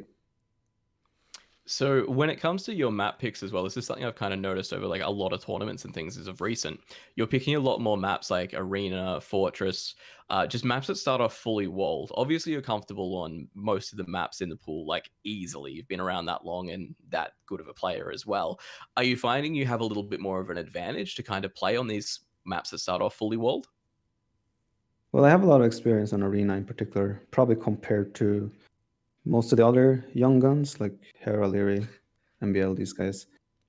So Arena is a map I feel very comfortable with in general. It's a lot about decision making, making the right decisions in the right order. And I feel like I'm usually pretty good at that when it comes to Arena.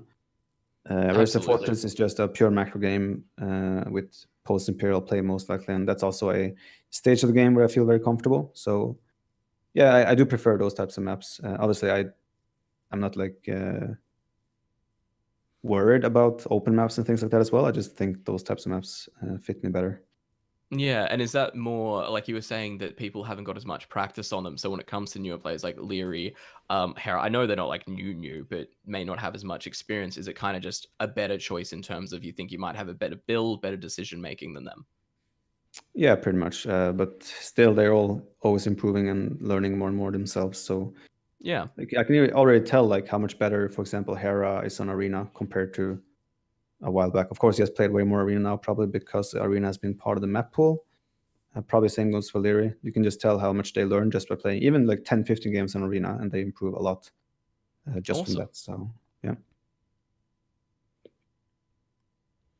And then we went into Valley. When did you realize that you could jump on him? When I killed all the scouts, I was like, okay, I'll just make the archers behind and put some pressure while transitioning to Castle Age. But then I noticed that he walled with the straggler tree.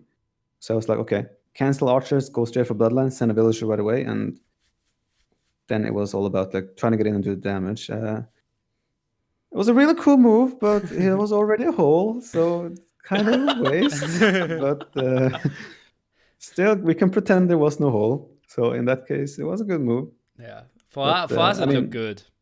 yeah, I mean, the outcome would have been the same either way, hole or not. So Look, we gave you full credit for the hop. We lost it. It was yeah. great. But I actually think if you that, see the hole, you move in without bloodlines. yeah, exactly. I actually think it worked out better for me that I waited. I think so as well. Yeah, So yeah, it was actually pretty good. yeah. You do guaranteed smaller damage, but you But I won't don't finish win the the game. game. Yeah. Oh, sweet stuff. And then going into game number 5, you picked Tatars over Turks. Why? Yes. I don't think Tatars are that bad. They have, I mean, the economy is opening is okay because the sheep last longer. And there's so many hills and graveyards. I figured, okay, if I can get into a cav archer composition and just run around using the hill advantages and mobility, then I thought I would be good in a good position. Also, late game, I mean, if there's a lot of relics, Turks probably should be really good there. But still, I don't know. I had a good feeling regarding Tatars, and obviously it went way better than I anticipated regarding his castle position and how early I got to like deny that and everything. So it did go way better than anticipated. But yeah, I'm honestly not sure. I think Turks and Tatars are probably two very similar civilizations. I'm not really sure which one I would prefer. You could ask me, give me an hour to pick, and I would still probably not be sure. Sick. Okay. Well, then you will have the finals tomorrow against Mr. Hera. How will your next, 19 hours look when it comes to preparation? Will you sleep at all, or will you go full study mode now? I'll probably sleep as normal, probably wake up, have some coffee, have some breakfast, maybe take a walk with Eustace, chill a bit on the couch. I don't know. Then I'll And then probably prepare. go to play. Oh yeah, totally. Yeah, and then like spend 4 hours looking through his recorded games and prepare and think about my civilizations and home maps and everything. Okay. Or daydream in the bath about what weird combinations you could use. Exactly. No, I think obviously I could sit around and think about potential civs and matchups, but I feel like with this tournament is a lot about how you feel in the very moment and what you're like think could benefit you depending on how you're playing and feeling yourself. Of course, there are certain maps that I probably think favor me more than others, which probably would make sense as well for me to go towards those. But yeah, regarding civilizations, I think it's more about how I feel there and then. I hope Hera prepares and beats you. Your secret Nilly, GG. I was about to No say, more what team are you? secret. I'm a tournament host.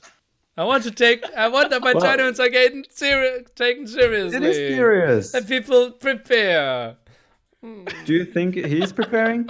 Obviously. But what would you prepare? Of course, like I said, I could sit around and think about, okay, I would like to play Golden Pit, and I would pick these two civs, so he picks that, so I do this and that and that, you know. But- That's how I did it. And how did it go for you? I performed okay. You chose Vietnamese against Byzantines, man. That was his preparation, not mine. Yeah, but still. Okay. No, I feel more comfortable with choosing that based on how I feel in the moment. Okay. Because I can prepare to think about something, and then when the game comes and I'm thinking about getting into that situation that I thought about and prepared for, then I might feel like, actually, I don't really want to do this. So I don't think for a tournament like this it makes sense. It makes sense, but I don't think it makes sense for me. Okay. Are you satisfied, Nelly? No, I'm sad. Turkman, last question from you. So you're going in against Hera tomorrow. Obviously, you don't want to give him any advice or anything like that. He's improved significantly. Do you think he's improved significantly more since the NAC 3 finals as well? NAC 3 finals is just a month ago. Yep. So And I'm not he's sure had a if- huge burst of energy. Yeah. He's been playing heaps of games, studying hard. Yeah, I mean, he has some. I'm not sure if I haven't played him enough, honestly, since NAC to like, get a proper feel. At least not in like proper tournaments or like full like NAC type of tournament. So it's hard for me to say, but Well, we'll see. I'm NSC sure. kind of tournaments aren't around that often. Yeah, I know. It's hard to judge, but I think he slowly is improving all the time. So I expect it to be a tough match. The format of the tournament as well makes it kind of open ended. It can go anywhere anyway. It's all about picking the right civs really, and getting the good map packs running. That's the key. Helps out. Okay, then thank you so much. Good luck tomorrow. Thank you, man. Good luck. Thanks, Matthew. Bye. Bye. Bye-bye. I'm still here.